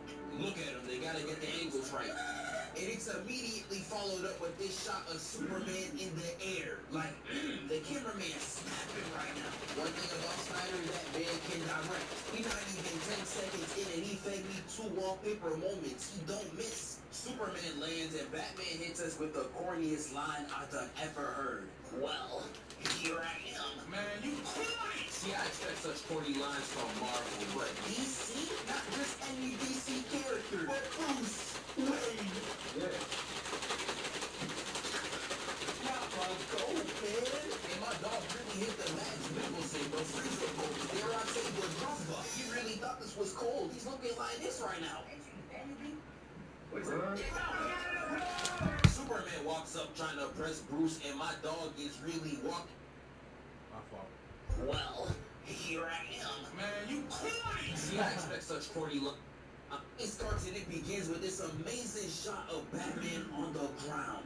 Look at him, they gotta get the angles right. And it's immediately followed up with this shot of Superman in the air. Like, the cameraman snapping right now. One thing about Snyder, that man can direct. We not even 10 seconds in and he fed me 2 wallpaper moments. He don't miss. Superman lands and Batman hits us with the corniest line I done ever heard. Well. See, I expect such corny lines from Marvel, but DC? Not just any DC character, but Bruce Wayne. Yes. Not my goat, man. My dog really really hit the Mads Mikkelsen, the freezer pose. Dare I say the drummer? He really thought this was cold. He's looking like this right now. Superman walks up trying to press Bruce, and my dog is really walking back. Oh, I know some of y'all gonna think Batman's copping the plea here. He's not ready for smoke, but he's... With Cox, you can pay just $30 a month for This nigga's self is stupid, bro. at a price that fits your I'm budget. fucking dumb. Plus, playing chess, not checkers. I don't feel like I'm gonna watch nobody else but Zelf doing this type of shit. Man walks up trying to press Bruce, and my dog is really walking back. Oh, I know some of y'all gonna think Batman's copping the plea here. He's not ready for smoke, but he's playing chess, not checkers. He's one of the biggest haters of all time. He was watching Superman and Why Joe he White, put and he was like, why he put Kendrick's photo up there? See, I expect such corny lines from Marvel, but DC? Not just any DC character, but Bruce Wayne. I'm about to say Banner. Not my goat, man. And my dog really hit the Mads Mikkelsen, the freezer pose. Dare I say the drummer? He really thought this was cold. He's looking like this right now. Superman walks up trying to press Bruce, and my dog is really walking back. Oh, I know some of y'all gonna think Batman's copping the plea here. He's not ready for smoke, but he's playing chess, not checkers. He's one of the biggest haters of all time. He was watching Superman enjoy life, and he was like, nah, that's not enough. He's been plotting in the dark ever since. He's been waiting for this moment. Now is my time. Hey, Superman keeps walking, and Batman hit him with the, ooh, got his ass. He hit him with a scream. And Batman, after getting Superman frozen straight stun got the cheesiest Disney villain Oh, that on was his a dog? face. Wait a minute. Ooh, got his ass. He hit him with a scream. And Batman, after getting Superman frozen straight stun got the cheesiest Disney villain smirk on his face. That's fucked up. Oh, that's fucked up. Ooh, got his ass. He hit him with a scream. And Batman, after getting Superman frozen straight stun got the cheesiest Disney villain smirk on his face. I can't even blame Brody. This is the happiest day of his life. He really went 0 for 4 in Death Battle. He had to get his first W. Superman destroys the machines, and he starts to get a little sad. But even angry, he still tries to keep the peace. Look, I ain't trying to fight you, bro. What are you? Black. Keep protesting in Alabama. This Gotham. It was up what you landed, little bro. And at this point, if I was Superman, I'd be pissed off too. You don't understand. And I love this line delivery right here.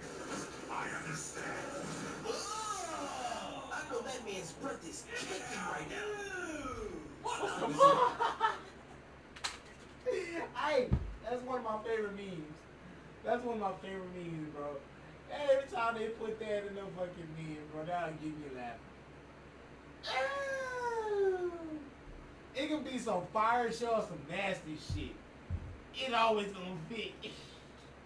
Black, keep protesting in Alabama. This Gotham. It was up what you landed, little bro. And at this point, if I was Superman, I'd be pissed off too. Bro, you don't understand. And I love this line delivery right here. I understand. Oh, I know that man's breath is kicking right now. With the way he was training for this fight, it really makes you wonder what hasn't he seen longer, a shower or his parents. He's looking like this in breath on hot, straight Taylor Swift. Back the fuck up, nigga. Got him flying across the scenery just like his op. And when he finally stopped sliding, I thought my eyes were deceived because no way bro's looking at me. He really needs any help he can get. He's really looking at the cameraman for some advice. Look at me. Really started talking to the audience like, hey kids, what can old bats do in this scenario? Pull up the chopper. Great idea. Brought out the artillery and started spraying, but all the bullets did was treat him like a fat nigga glower, push him a few feet back, and he flies up to destroy it with his laser beams. And this scene really makes me think of what Young Nudie said. Look what that money make a bid do. This man can fly, shoot lasers, and cannot take damage. And you really said, yeah, I can rock with him. Just because you on a Forbes list, nigga? I really hate niggas like this, bro. He's gonna try to ban for ban his way out of internal damnation.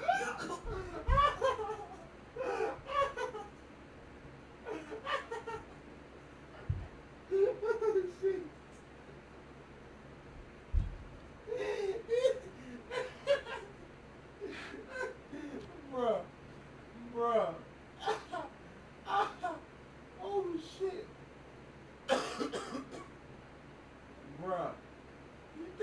finna go hands with this nigga just because you were voiceless?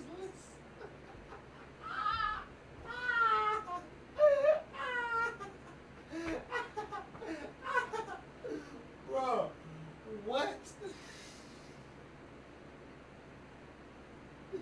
That's some shit I cannot do. Brought out the artillery and started spraying. But all the bullets did was treat him like a fat nigga glow, push him a few feet back. And he flies up to destroy it with his laser beams. And this scene really makes me think of what Young Nudie said. Look what that money make a big do. This man can fly, shoot lasers, and cannot take damage. And you really... Look what that money make a big do. He said, yeah, I can rock with him. Artillery and started spraying, but all the bullets did was treat him like a fat nigga glow, push him a few feet back, and he flies up to destroy it with his laser beams. And this scene really makes me think of what Young Nudie said. Look what that money make a big do. This man can fly, shoot lasers, and cannot take damage. And you really said, yeah, I can rock with him. Just because you on a Forbes list, nigga? I really hate niggas like this, bro. He's gonna try to ban for ban his way out of internal damnation. You're cooked. Superman walks in front of Batman again. Theatric as hell. He's really trying to match Thanos in theatrics. They're going pull up for pull up. He starts walking towards Batman, but hold up.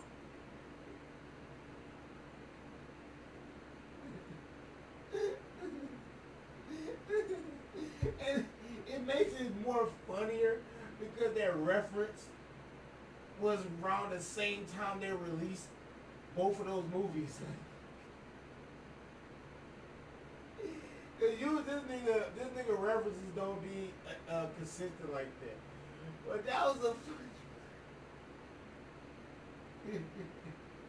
with his laser beams. And this scene really makes me think of what Young Nudie said. Look what that money make a big do. This man can fly, shoot lasers, and cannot take damage. And you really said, yeah, I can rock with him. Just because you on a Forbes list, nigga? I really hate niggas like this, bro. He's gonna try to ban for ban his way out of internal damnation. You're cooked. Superman walks in front of Batman again. Theatric as hell. He's really trying to match Thanos in theatrics. They're going pull up for pull up. He starts walking towards Batman, but hold on, rewind real quick, cause this had me crying. Before Superman's pull up, you see Batman heavy breathing and shivering. And what makes this crazy is my boy got 17 layers on. And my dog, there's a fire. This is not shivering over lower temperatures, bro. It's fearing for his life. Superman grabs him and throws him across the terrain. This is where we get one of the scariest pull-ups I've ever seen. The moment back for temperatures, bro, is fearing for his life. Superman grabs him and throws him across the terrain. This is where we get one of the scariest pull-ups I've ever seen. The moment Batman gets up, Superman is already behind him. This is straight horrifying. That is straight horrifying. Pull-ups that make you get one of the scariest pull-ups I've ever seen. The moment Batman gets up, Superman is already behind him. This is straight horrifying. These are horror game pull-ups that make you put the game out of sight. I know Batman is fearing under that mask. I'm just laughing because this nigga making good fucking points, you know. For his life. Superman grabs him and throws him across the terrain. This is where we get one of the scariest pull-ups I've ever seen. The moment Batman gets up, Superman is already behind him. This is straight horrifying. These are horror It's just the way he's looking at him. It's just the way he's looking at him that's killing me. Because the fact that he was trying to de-escalate the smoke, he had that face and aura about him that he was trying to escalate. The moment Batman gets up, Superman is already behind him. This is straight horrifying. These are horror game pull-ups that One last time. Greatest pull-ups I've ever seen. The moment Batman gets up, Superman is already behind him. This is straight horrifying. These are horror game pull-ups that make you put the game out of sight. I know Batman is fearing under that mask. And look at Superman, he's looking at this nigga furious. He launches him through the building and slams him into his own beacon. And while Batman's on the edge rethinking why he even came here, Superman is again talking smack. You're supposed to be a nice little, but you watching me from jail. Man, you like a bitch. And at this point, Batman desperate as hell. He whips out a smoke screen and throws it at Superman's feet. Superman looking down, pushes him through the building and slams him into his own beacon. And while Batman's on the edge rethinking why he even came here, Superman is again talking smack. You supposed to be a gangster though, but you watching me from jail. Man, you like a bitch. And at this point, Batman desperate as hell. He whips out a smoke screen and throws it at Superman's feet. Superman looking down distraught, knowing this man actually tried this. Zooms through the smoke and realized he got his ankles broke. Got that man looking goofy, straight lost. Oh, wow. Only for Batman to pull up behind him with a blink. What a... You want?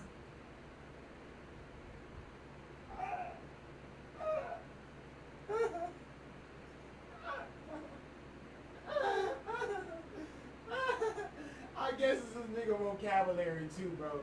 This nigga be killing it, bro. So he whips out a smoke screen and throws it at Superman's feet. Superman looking down distraught, knowing this man actually tried this. Zooms through the smoke and realized he got his ankles broke. Got that man looking goofy, straight lost. Only for Batman to pull up behind him. Where is Sam Decker though? Where is Sam Decker? I just realized who that fucking was. Batman shoots goofy, straight lost. Only for Batman to pull up behind him with a blink. What? You wanna see an idiot? Batman shoots it. Yeah, let's try looking. Nigga got beamed with the stench of Muscle Man. I know he's down there crying. Yeah, you like that? That's that little bit. Oh, I know it stinks. Breathe it in. That's fear. This man really talking about breathe it in, that's fear. No, it's not, nigga, that's the plague. Superman tries to throw a lob, but when Batman blocks. Breathe for nigga. In my eyes, I see me. Cause my eyes see me. Or that's a nigga. Yo, this nigga is wrong with the edits. It's not, nigga, that's the plague. Superman tries to throw a lob, but when Batman blocks. Breathe for nigga. In my eyes, I see me. Superman just starts throwing everything, and I can't even blame him. He has never been in a scenario where his attack's been deflected. And there's some scenarios you just cannot react to. Like, I remember when we was back in middle school and some nigga would randomly throw up. Like, bro, what do you do? And I'm thinking, even with just a little bit of gas, Superman can still hang in there. But nah, my man is getting straight off. I'm like, say you swear to God. Say you swear to God. And I know y'all see these 30 FPS combos this nigga's throwing out, bro. This ain't even fair. And that wrapped it up for me, bro. Prep time and Batman turns is just claw armor. That man lays him out and he jumps up ready to stomp him out like a big stepper. Nigga, he gets Superman to the floor. Look at my man, bro. This nigga so Lays him out and he jumps up ready to stomp him out like a big stepper. Nigga, he gets Superman to the floor. Look at my man, bro. You gonna cry, nigga? Hey, are you gonna cry? Burger was fucking crazy, bro. That was like Billy and Man's best episode. When the Burger episode. Like he Vegeta and he's like, nah, look up when I'm speaking to you, nigga. Yeah, this Wayne, nigga. Big Batman, big beast. That scene was so cold, I forgot I was supposed to be hating. Never mind, F that nigga. Batman hits a two-piece in his face and look at this. This Wayne, nigga. Big Batman, big beast. That scene was so cold, I forgot I was supposed to be hating. Never mind, F that nigga. Batman hits a two-piece straight to his face and look at this stream. Hit him so hard you think it's a stunt double. He don't even look like the same nigga. And this is where Batman really started saucing up. He hit him with a right left, got him like and slam looking face to face at the wall like Ice Spice. Right into the cook. This what really pissed me off about this nigga. He the worst hero. This really pissed me off about this nigga. Straight to his face and look at this stream. Hit him so hard you think it's a stunt double. He don't even look like the same nigga. And this is where Batman really started saucing up. He hit him with a right left, got him like and slam looking face to face at the wall like Ice Spice. Is this nigga edit and vocabulary? Don't even look like the same nigga. And this is where Batman really started saucing up. He hit him with a right left, got him like out the wall like Ice Spice. Headbutt right into the hook. This what really pissed me off about this nigga. He the worst here. And he using Dragon Ball Z. That's really Give me straight to his face and look at this frame. Hit him so hard you think it's a stunt double. He don't even look like the same nigga. And this is where Batman really started saucing up. He hit him with a right left, got him like choke and slam, looking face to face at the wall like Ice Spice. Headbutt right into the hook. This what really pissed me off about this nigga. He the worst hero of all time. He's really violating like this against a civilian savior, but God forbid a nigga put his hands on the Joker. You better stop! See how warped the superhero agenda's been? Oh my god. Hey, this shit not old and funny because I'm drunk, bro. This is old and funny because this nigga making good ass. It's just like Black Panther. That shit is wild. Wall like Ice Spice, headbutt right into the hook. This what really pissed me off about this nigga. He the worst hero of all time. He's really violating like this against a civilian savior, but God forbid a nigga put his hands on the Joker. You better stop! See how warped the superhero agendas be? It's just like Black Panther. Killmonger said, yo, we should try to save black people. But Superman's on the floor and he comes into a realization. Oh my god! Blocks Batman's kick and throws him like a rag doll. And this is when I knew my Kryptonian crash out was really back. I don't know how he turned Batman into a goldfish cutout on the wall. How you contorted a nigga's body to come out like this, I could not explain even if I tried. They run at each other like it's WWE, and Batman hits a I says bingo to the wall. And Batman starts hammering it with blows until it just stopped working. And Superman even gave him the look. It was over. To the wall. And Batman starts hammering it with blows until it just stopped working. And Superman even gave him the look. It was over from there. And just like when Shadi's texts go from hey to after 2 weeks, the free trial is over. And even Batman knew this. And this scene right here is just hilarious. We seen this whole fight, Batman putting the beats on Superman. But the moment he gets his strength back, look at him. Like, nah, I'm crying. He's really looking like that one Speed fan. Please, Superman, I need this. My mom is kind of dead. Superman knocks him to the floor, and before Batman can even recover, he launches him through 20 whole stalls. And while he's on the floor, Batman tries to reload his gas as fast as possible. But at the same time, Superman's in the corner of the room losing his sanity. And I heard Superman hit this screen. I was like, nah, it's over, dog. He sprints at him with the Markiplier form only to get shot in the chest. But Clark Kent was raised on a farm. He knows how to put animals to rest. Hits a lick on Batman's mask before he knocks out. They both on the floor fighting excruciating pain, but Batman's way worse than Superman. My boy over there looking like he fighting off straight perks and acid. We geek hard? God, we geek atrocious, nigga. Look at my pants. My brother is lost. Like, nah, this is crazy. I seen a homeless nigga off fat and he was fiending the same way. This ain't a joke, nigga. He's on his last legs. And while Superman's on the floor tweaking, he looks up to see Batman holding the whole sink. Like, bro, that's why I hate this nigga. He stayed dragging it. Why is my boy's esophagus connected to his knee?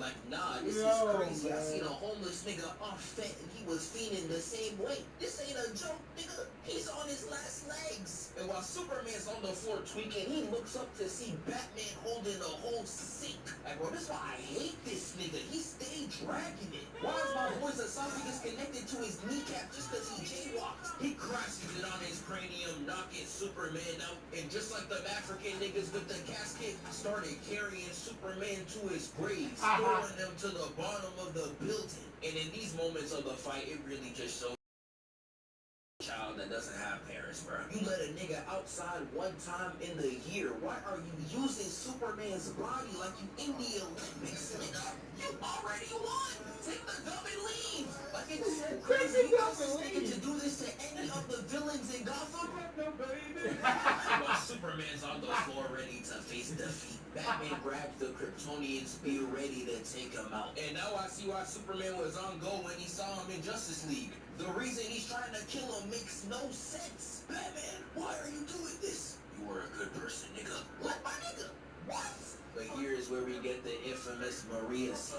And like everybody, I think it's trash. I've seen some videos on Snyder's true intention with this scene, with the name making Batman realize Superman isn't some unfeeling, emotionless deity, but actually a regular human being. Like, I see the vision, but the execution is just horrible, bro. And the scene ends with the mid-Lois Lane coming to save her mans, and Batman dropping the spear. I had to get the DC Civil War out the way, and now we about to get to the real one. I'ma see y'all next time. I can't wait for that one. I can't wait for fucking that one, bro. Damn, I can't even flex with this song. Damn. I might not watch Struggle Nation shit until the whole season release, but only time will tell. This fucking new content damn near every fucking day, so who knows?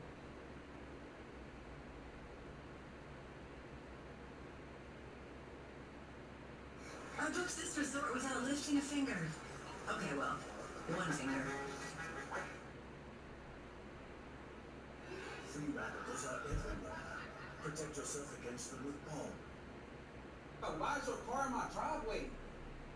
Yo, come on, man, get out my bed. You broke the hinges off my door. Why are you in my house? For what? Talk about what? No, we don't got nothing to talk about. You can't be coming up in my house like that. Yes, I can. No, come on, get. You know me. You familiar with me. Man, You familiar with me. Get your name. no, don't touch me. What are you doing? I mean, I don't care about none of that. I don't care about none of that. What's up with all I'm that? not even trying. That's cool. Been there, done that. Sit down. So you gonna do me like that for real? Our family needs to get back together. We need to make it work. Bro, I'm not finna. No. You think we finna get back together when you cheated on me? I did not cheat on you. So what you call that? You was with a whole other girl. You cheated on And me. you think it's funny and you laughing in my face? You was with two girls. Stop playing. Okay. Please don't sleep on me. Okay, whatever. You call me this boy. You like to play that kind of thing? You was two other boys. I saw them. I actually saw two boys left your house the other day. Okay, whatever. Whatever you gotta say to manipulate me. Bro, I don't care about that. You keep turning around like a light. Get back. Stop following up on me like that. I don't. I just want you to chill. I'm trying to chill with you. No, I'm not trying to do that, bro.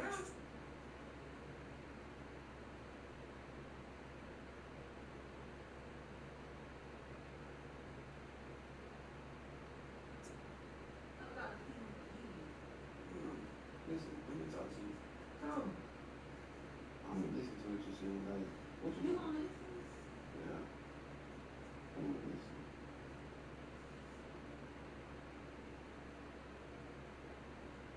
We're back for a second. YouTube saved me.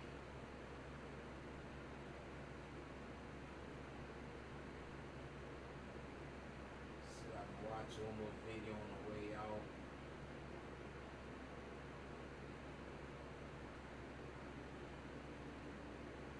Welcome back to New Rockstars. I'm Jesse Clemens, and the Venom 3 The Last Dance trailer dropped this week, along with some great press for Tom Hardy and possible Spider-Man appearance theories. One interview with Forbes left the company removing Tom Hardy's comment about Sony Universe having their own Spider-Man, which leaves us with a little smoking gun mystery here. The comment isn't, untrue, and the article wasn't so presumptuously leaking the confirmed appearance of Spider-Man, and so why remove it in the first place? Let's get into it. This video is sponsored by Squarespace, the all-in-one platform that makes launching your own website a breeze. And as a quick reminder to check out nerdriot.shop where you can always find the latest and greatest New Rockstars merch. Gear up for the biggest movie of the summer. You know what I'm talking about. Deadpool, Wolverine, or show your love for the Force for some Star Wars inspired merch. The Acolyte is here.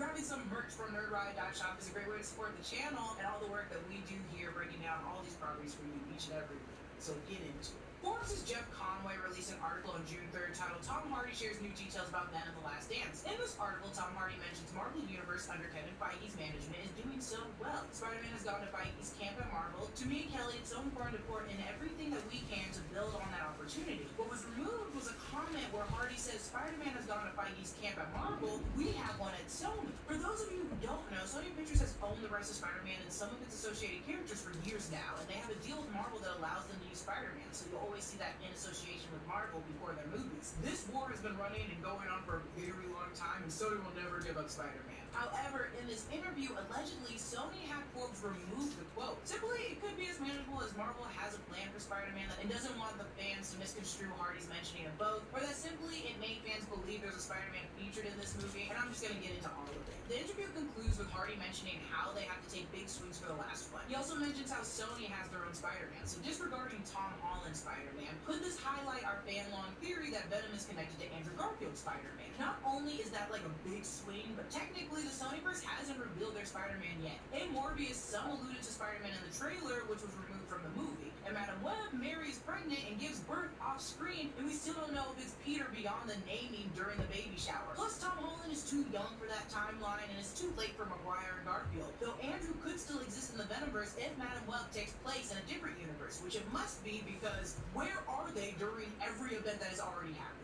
So having 3 movies and 0 appearances by Spider-Man feels like strange, right? Hardy saying we have one at Sony could be connected to the notion they refer to Garfield as the most recent Sony Spider-Man. In the trailer, we see the return of Dr. Connors from The Amazing Spider-Man. However, he's completely That would be the one that makes makes more sense. I ain't gonna lie. Yeah, if Eddie was sent back to his universe at a different time, and there's some form of like butterfly effect, there's a chance in this universe we're dealing with a Kirk Connors who never lost his arm, and instead of pursuing science, is a traveling free-spirited guitarist. So there's still some hope that Hardy was alluding to an appearance of Spider-Man in Venom 3, or at least leaving the franchise with enough groundwork to bring one in finally. There's also a chance following No Way Home, when all the villains were healed or fixed before returning to their universes, Kirk could have been healed from his condition and is now just fulfilling a career traveling and being free of science. Because that's probably what I would do. I wouldn't be a villain anymore. I would just go hike the Grand Canyon. At the dawn of the internet, if you wanted a good-looking website, you had to know how to code, which is very true, and I did not.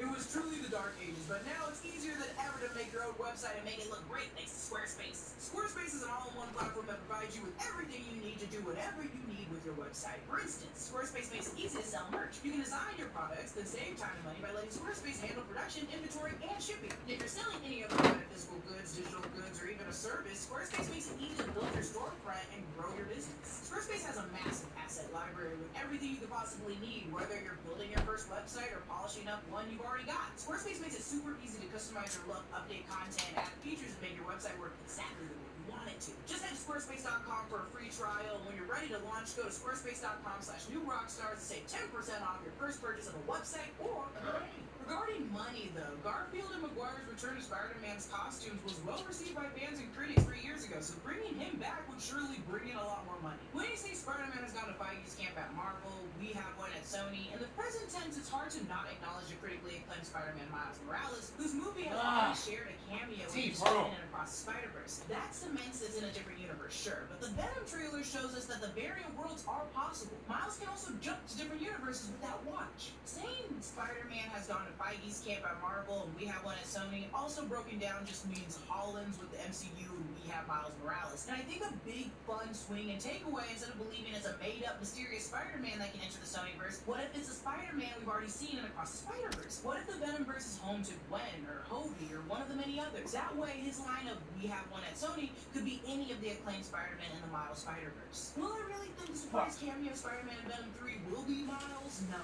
because our Miles already has a family and already has a universe. We need a new Miles, which would probably show up as a mid or post-credits. There's also... Oh, who's this?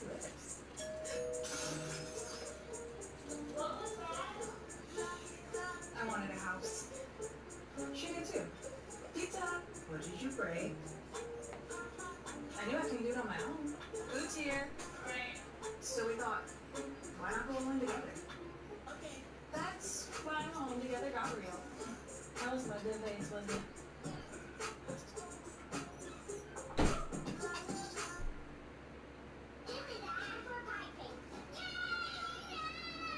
It's Levi's turn to pick the game. I don't have a good game.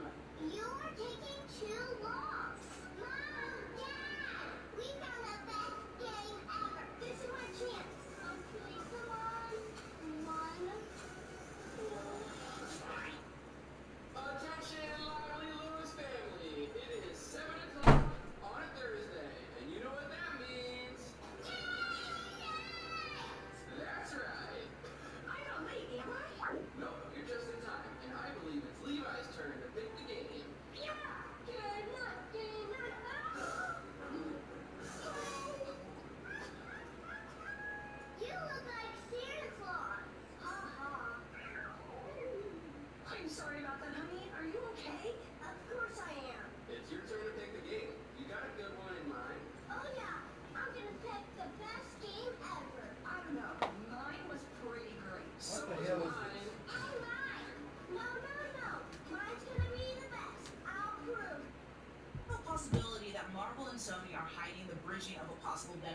in the MCU, maybe during Secret Wars. As Sony's highest-ranking live-action Sony Spider-Verse movie, it's well received by fans and making money. It's not completely insane to think they might be ready to bring him into the MCU for a minute and actually interact with the Peter Parker he licked the screen all about. This statement, like I mentioned earlier, allegedly Sony had removed. That's the bizarre part. It wasn't retracted, it was just secretly removed. Based on Tom Hardy's quote, the business between Sony and Marvel and Spider-Man goes a lot deeper than Spidey has Spider-Man, and we do too now. I think the statement was just a slip of the phrase during an interview that has now gone wildly viral. From 1977 to 1999, Spider-Man belonged to Marvel. Sony bought it for $7 million. $7 million! Only $7 million! In 2016, Disney and Sony came to an agreement to include Spidey back into the MCU. Then they made bank. And when I say bank, they made money.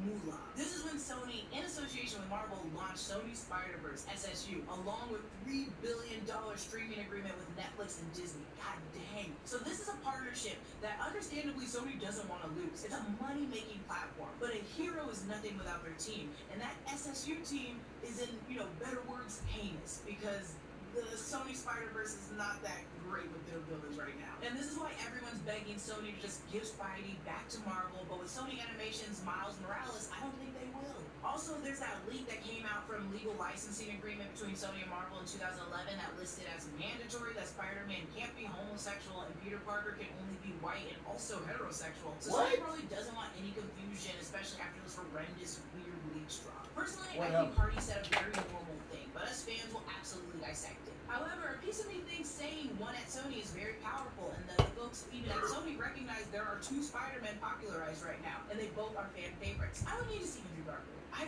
would much rather see Noel. Finally confirming the Amazing Spider-Man isn't going to do anything for the future of the Spider-Verse. I'm tired of alluding to a Spider-Man, so you either gotta shit or get off the pot, Sony. Don't give us a Spider-Verse without a Spider-Man. That's just weird, and I don't know why we keep doing this. Stop alluding, just give us one. Or don't give us one at all. Give me null. Don't even call it the Sony Spider-Verse. Call it something else. Or at least for the live action.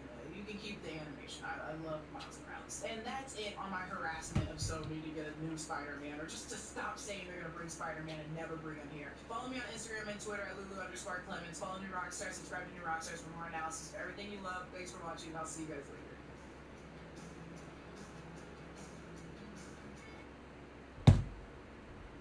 Great pains to hide his identity. Or something. You couldn't tell me who he is even if you wanted to. Get out of my head, Jedi. Where'd all the people go? Should they clear enough? Even after all this time, your thoughts still go to your sister. My sister is dead! Osha's alive. They both believed they were dead? You lie! He speaks the truth. Osha lives. Oh, that's a twist. She had no idea. Yeah.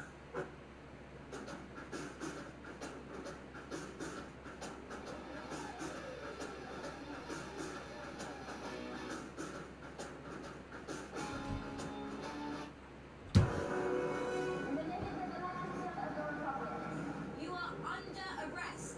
I love how they just feel like law enforcement. Nope, don't do it, buddy. You take out the Jedi lightsaber, you intend to kill. Not a bad idea. I'm not so sure. Turning back around. Copy that. We are headed to the city gates. We have to stop May before she escapes from Olega. Osha should have come out there right away. I was gonna say, that was a big mistake. Yeah. Just say her name. Whoa. Oh, shit.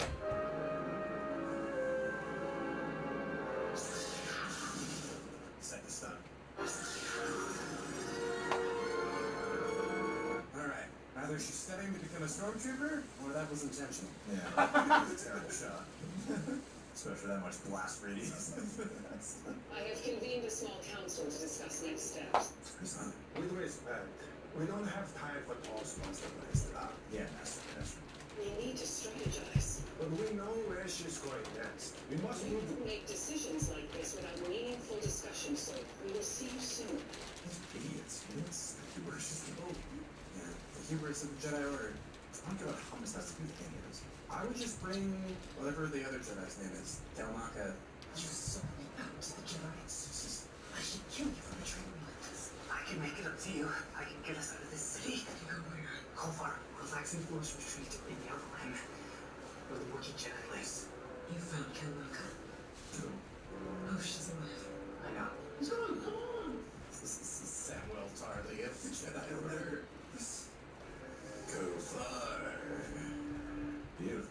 I would just bring all the high-profile target Jedi to Coruscant, the main Jedi temple, and have them hang out there until they've solved this mystery. Gee, these are great ideas.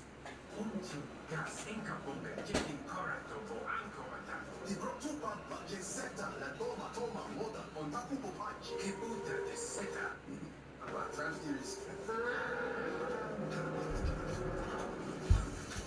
Cool. That's awesome. Terrifyingly frightening prospect.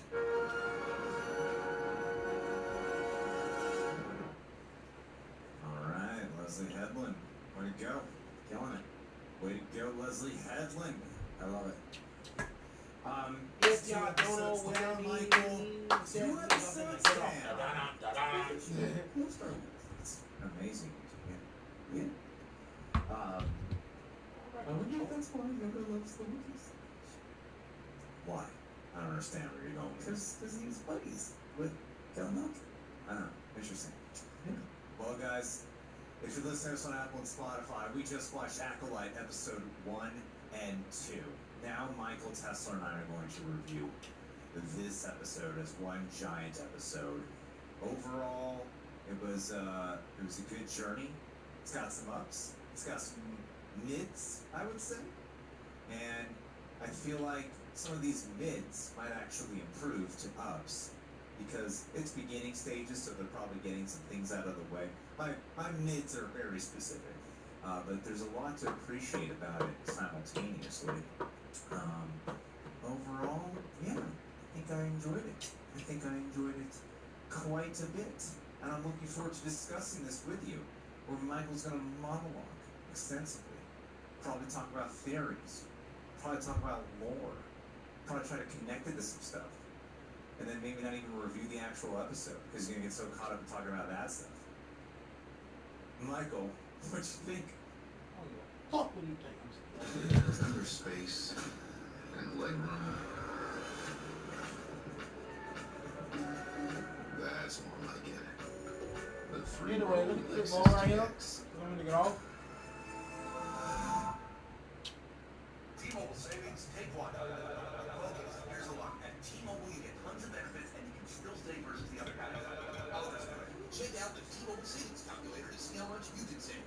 And right now, you'll even pay off your phone when you switch.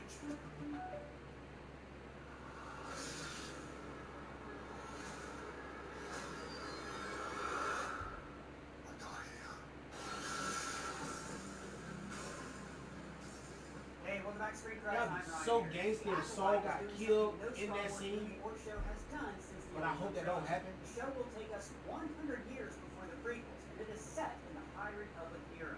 This was a golden age for the Jedi and the Republic, who were at their height of power and idealism. High Republic is a very interesting era because there were no Sith around, but there were other enemies and conflicts that reshaped the galaxy. We're going to talk about the book characters that are going to appear in the show, and why the High Republic is so important to what is happening with the Jedi and the Acolyte. The High Republic is an ambitious story, and it's a lot to get into, but it's also really good. And we're going to explain everything you need to know about the High Republic era before watching the Acolyte.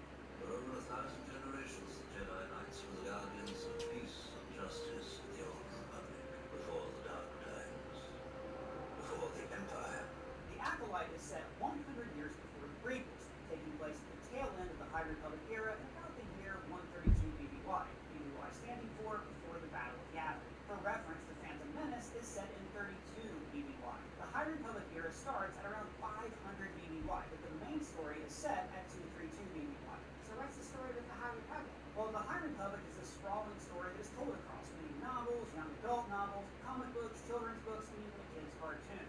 The era was also featured I knew in that the shit was awesome familiar. game Jedi Survivor, and the upcoming game Star Wars Eclipse is set in the High Republic era. So the main thing about the High Republic is the Jedi. During this era, the Jedi were completely different from how they were in the Clone Wars, and pretty much every other era followed. What was so different about them? Well, they were everything that the Jedi were meant to be, true galactic heroes. They simply did the right thing and let the Force guide them. The majority of the Jedi in movies and shows are always limited by dogmatic codes that ultimately led to their downfall. Some of the best Jedi in the Clone Wars era, like Anakin Skywalker, Baton, and Qui-Gon Jinn, went against the Council and sort of found their own path. They were seen as outliers who refused to align with the Order's strict codes.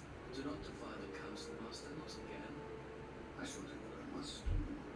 But in the High Republic, most Jedi were like that. The Order was way more flexible with its ideals and codes, and the Jedi chose how they interpreted the Force and their own role in the galaxy. One thing I love about the High Republic is how much it humanizes the Jedi. We meet Force users like Elzar Mann, who, very long story short, has attachment problems. His love of another Jedi is almost like an addiction to him. Now, I'll talk about him at length later, but he even uses the dark side of the Force, and then has to immediately undergo a kind of therapy to break off that addiction before it becomes a real problem. Hey! See in the prequels. I know that I personally struggle with my bad habits. Like whenever I get stressed, I always develop an oral fixation habit. You know, like squishing my face, clenching my jaw. It's really unhealthy. So I needed something to forget those bad with the one and the two? Replace them with a positive habit. And that's why I started using Baton. They're the sponsor of this video. Oh, is that a vape? No, this is not a vape. It's not electronic, and it doesn't have a pod so it's potentially harmful. Instead, it's these cores that are infused with natural flavors to create natural flavored air. You see, guys, flavored air is quickly becoming the leading alternative for vaping and smoking. Fume contains no nicotine, so it is not addictive and contains non-toxic flavors. It contains plant-based flavors like spearmint ice, orange vanilla, black licorice, and my current favorite, cinnamon orange. Tastes like cinnamon spice. So, guys, with flavored air, you can satisfy your oral fixation through a passive diffusion system that does not use electronics, vapor, or combustion. But mostly, I like that it still gives me something to reach for when I'm feeling anxious. It even has movable parts for fidgeting to make an incredibly satisfying sound. Fume makes switching easy and even fun. They have thousands of 5-star reviews from their more than 300,000 customers who have used Fume to change their lives. And you can get their next success story. So, for a limited time, use my code ScreenCrush to get your free Fume-based when you order your Journey Pack. This is the all-new magnetic stand for your Fume device. Head to tryfume.com, that's tryfum.com, and use code ScreenCrush or scan this QR code on screen to get your free Fume-based when you order your Journey Pack today. Now, back to what I was saying. So why were the Jedi so much better than the High Republic? Well, you see, the galaxy enjoyed a long period of peace and prosperity. The Jedi-Sith War ended about 500 years before the start of the High Republic era. And the Sith were believed to be all gone. They weren't, of course, and we will see the start of their return in the Acolyte. The Sith have been expected for the millennium. We don't need the Sith to return without us knowing. But the Sith played very important Nigga still liar. Let me get off this bitch. Hold on. How much time I got left? Showed how they could shine so bright. Oh yeah, I got 10 minutes left. Yeah, fuck that. I might stay. 500 years before the start of the High Republic era, and the Sith were believed to be all gone. They weren't, of course, and we will see the start of their return in the Acolyte. The Sith have been expected for the millennium. If you're living with Yeah, I'm finna go. Look, just because this fucking commercial came on, I don't give a fuck about the music. here. Gotta get off the Sith to return without us knowing. But the Sith had a very minimal presence in this era. High Republic Jedi were able to fulfill their true potential as Force users and heroes. This showed how they could shine so bright when they refused to allow bureaucracy and dogmatic creeds to cloud their ideals. Honestly, this is how Luke's New Jedi Order should have been in the sequels, but instead, It's time for the Jedi to end.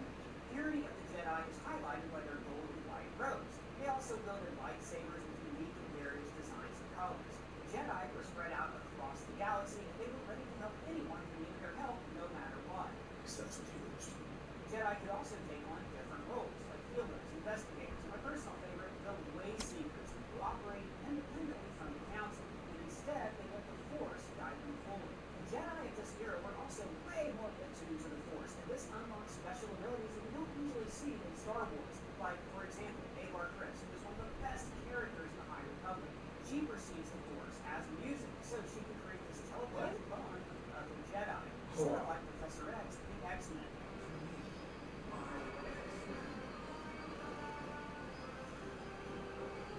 The Red love about the Jedi in this era is that they actually care about the people of the galaxy and even about each other.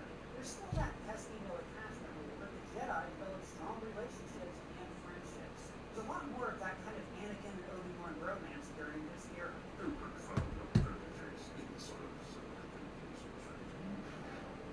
Anakin, what? Control your insolence. The count is concentrated. Some Jedi even end up falling in love.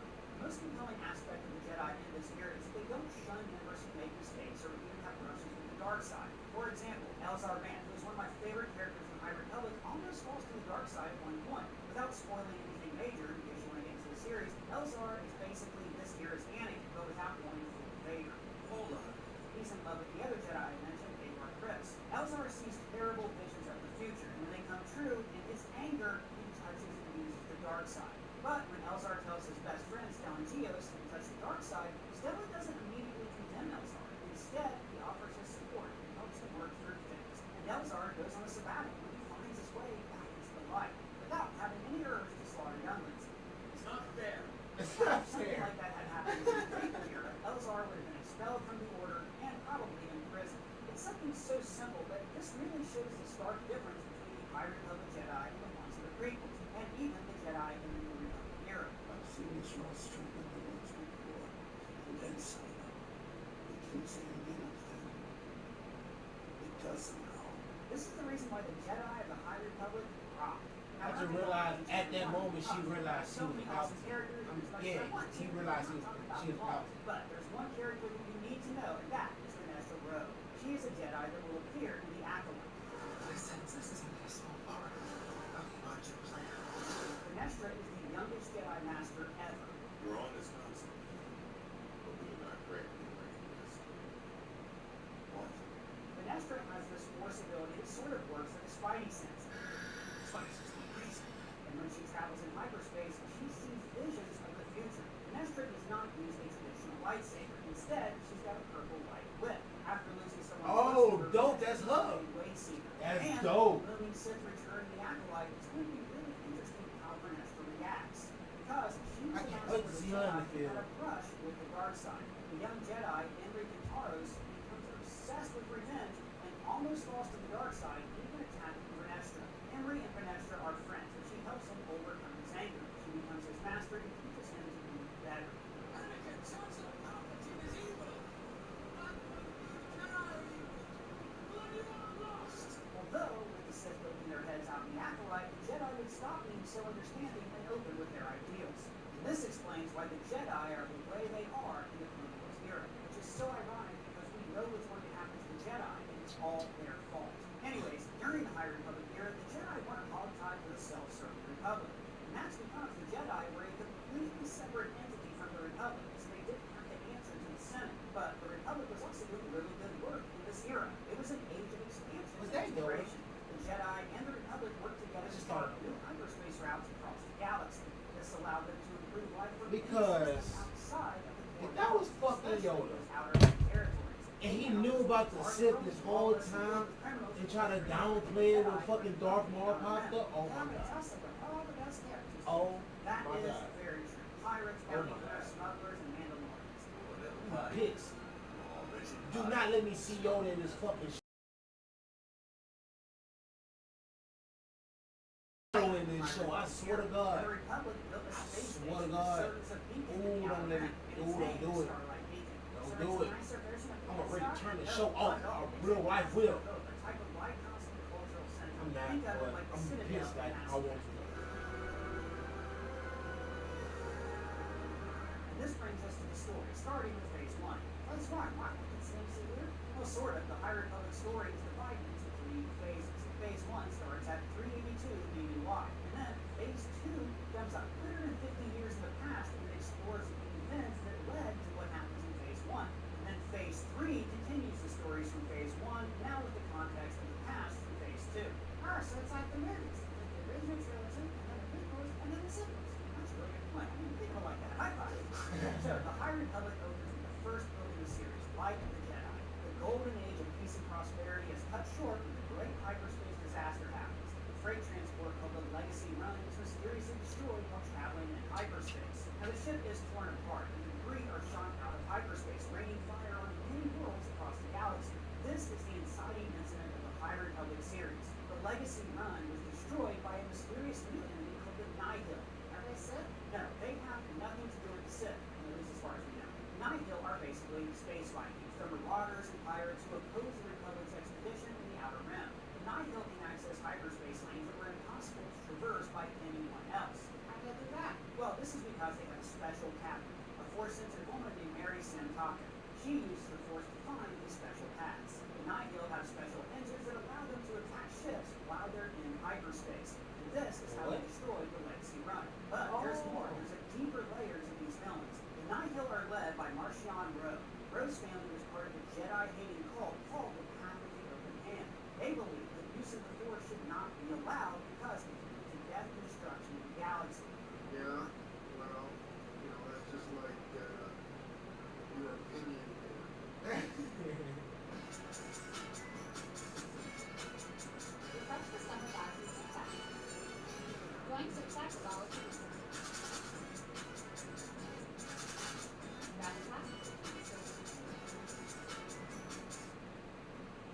Smart City becomes the power of Formula 1 cars just like that. We don't focus on results. We focus on what leads to results. With Things got ugly 150 years before the events of Phase 1, after the Path started a war against the Jedi. The Path used these monsters to feed on the Force called the Nameless, although they're also known as the Levelers. The Nameless can sever a Jedi's connection to the Force. They can also create terrifying hallucinations and eventually kill the Jedi and turn their bodies into lifeless husks. After the Jedi defeated the Path, Marta Rowe formed the Nihil. Marta won revenge against the Jedi. That is how her great-grandson Marchion is fulfilling her plans to destroy the Jedi Order. After the Great Hyperspace disaster, the Jedi rescue civilians and help anyone who was hurt. Afterwards, the Jedi started investigating who's responsible, and the trail leads them to the Nihil. At the same time, a group of Jedi accidentally awakened dark-side creatures called the Drengr. They are plant-like carnivorous monsters that corrupt the minds of others with the dark side, even the Jedi. Oh my god. Chaos across the Outer Rim to keep the Jedi distracted. So the Jedi hunt team up with the Hutts to defeat the Drengr. Marchion Rouge then tricks the Jedi and the Republic into believing that the Nihil were defeated in battle. Then the Nihil strike back and attack Jedi and Republic outposts. Rouge unleashes the Nameless, and the creatures are a huge threat, even killing some major Jedi characters. And then the Nihil attack and destroy Starlight Beacon. Now this ends up being a massive blow, and a few Jedi almost fall to the dark side. The Nihil activate a device that destabilizes hyperspace travel in the Outer Rim. They cut off a big chunk of the Outer Rim by creating a storm wall. It's a kind of space wall that prevents hyperspace travel. Many Jedi are trapped behind the wall, and no one can enter or leave this area except the Nihil. And this is the cliffhanger that ends Phase 1. Phase 2 takes 150 years into the past. Right after us, after your flashback? Yeah, at the time, this was really jarring. The Phase 2 gives us a lot of context and backstory for Marchion Rouge and the Nameless. In 382 BBY, the Path of the Open Hand was led by Alicia Zeveron, who was also known as her mother. She found an egg containing the Great Leveler, one of the Nameless. The Path also stole the Rod of Seasons, and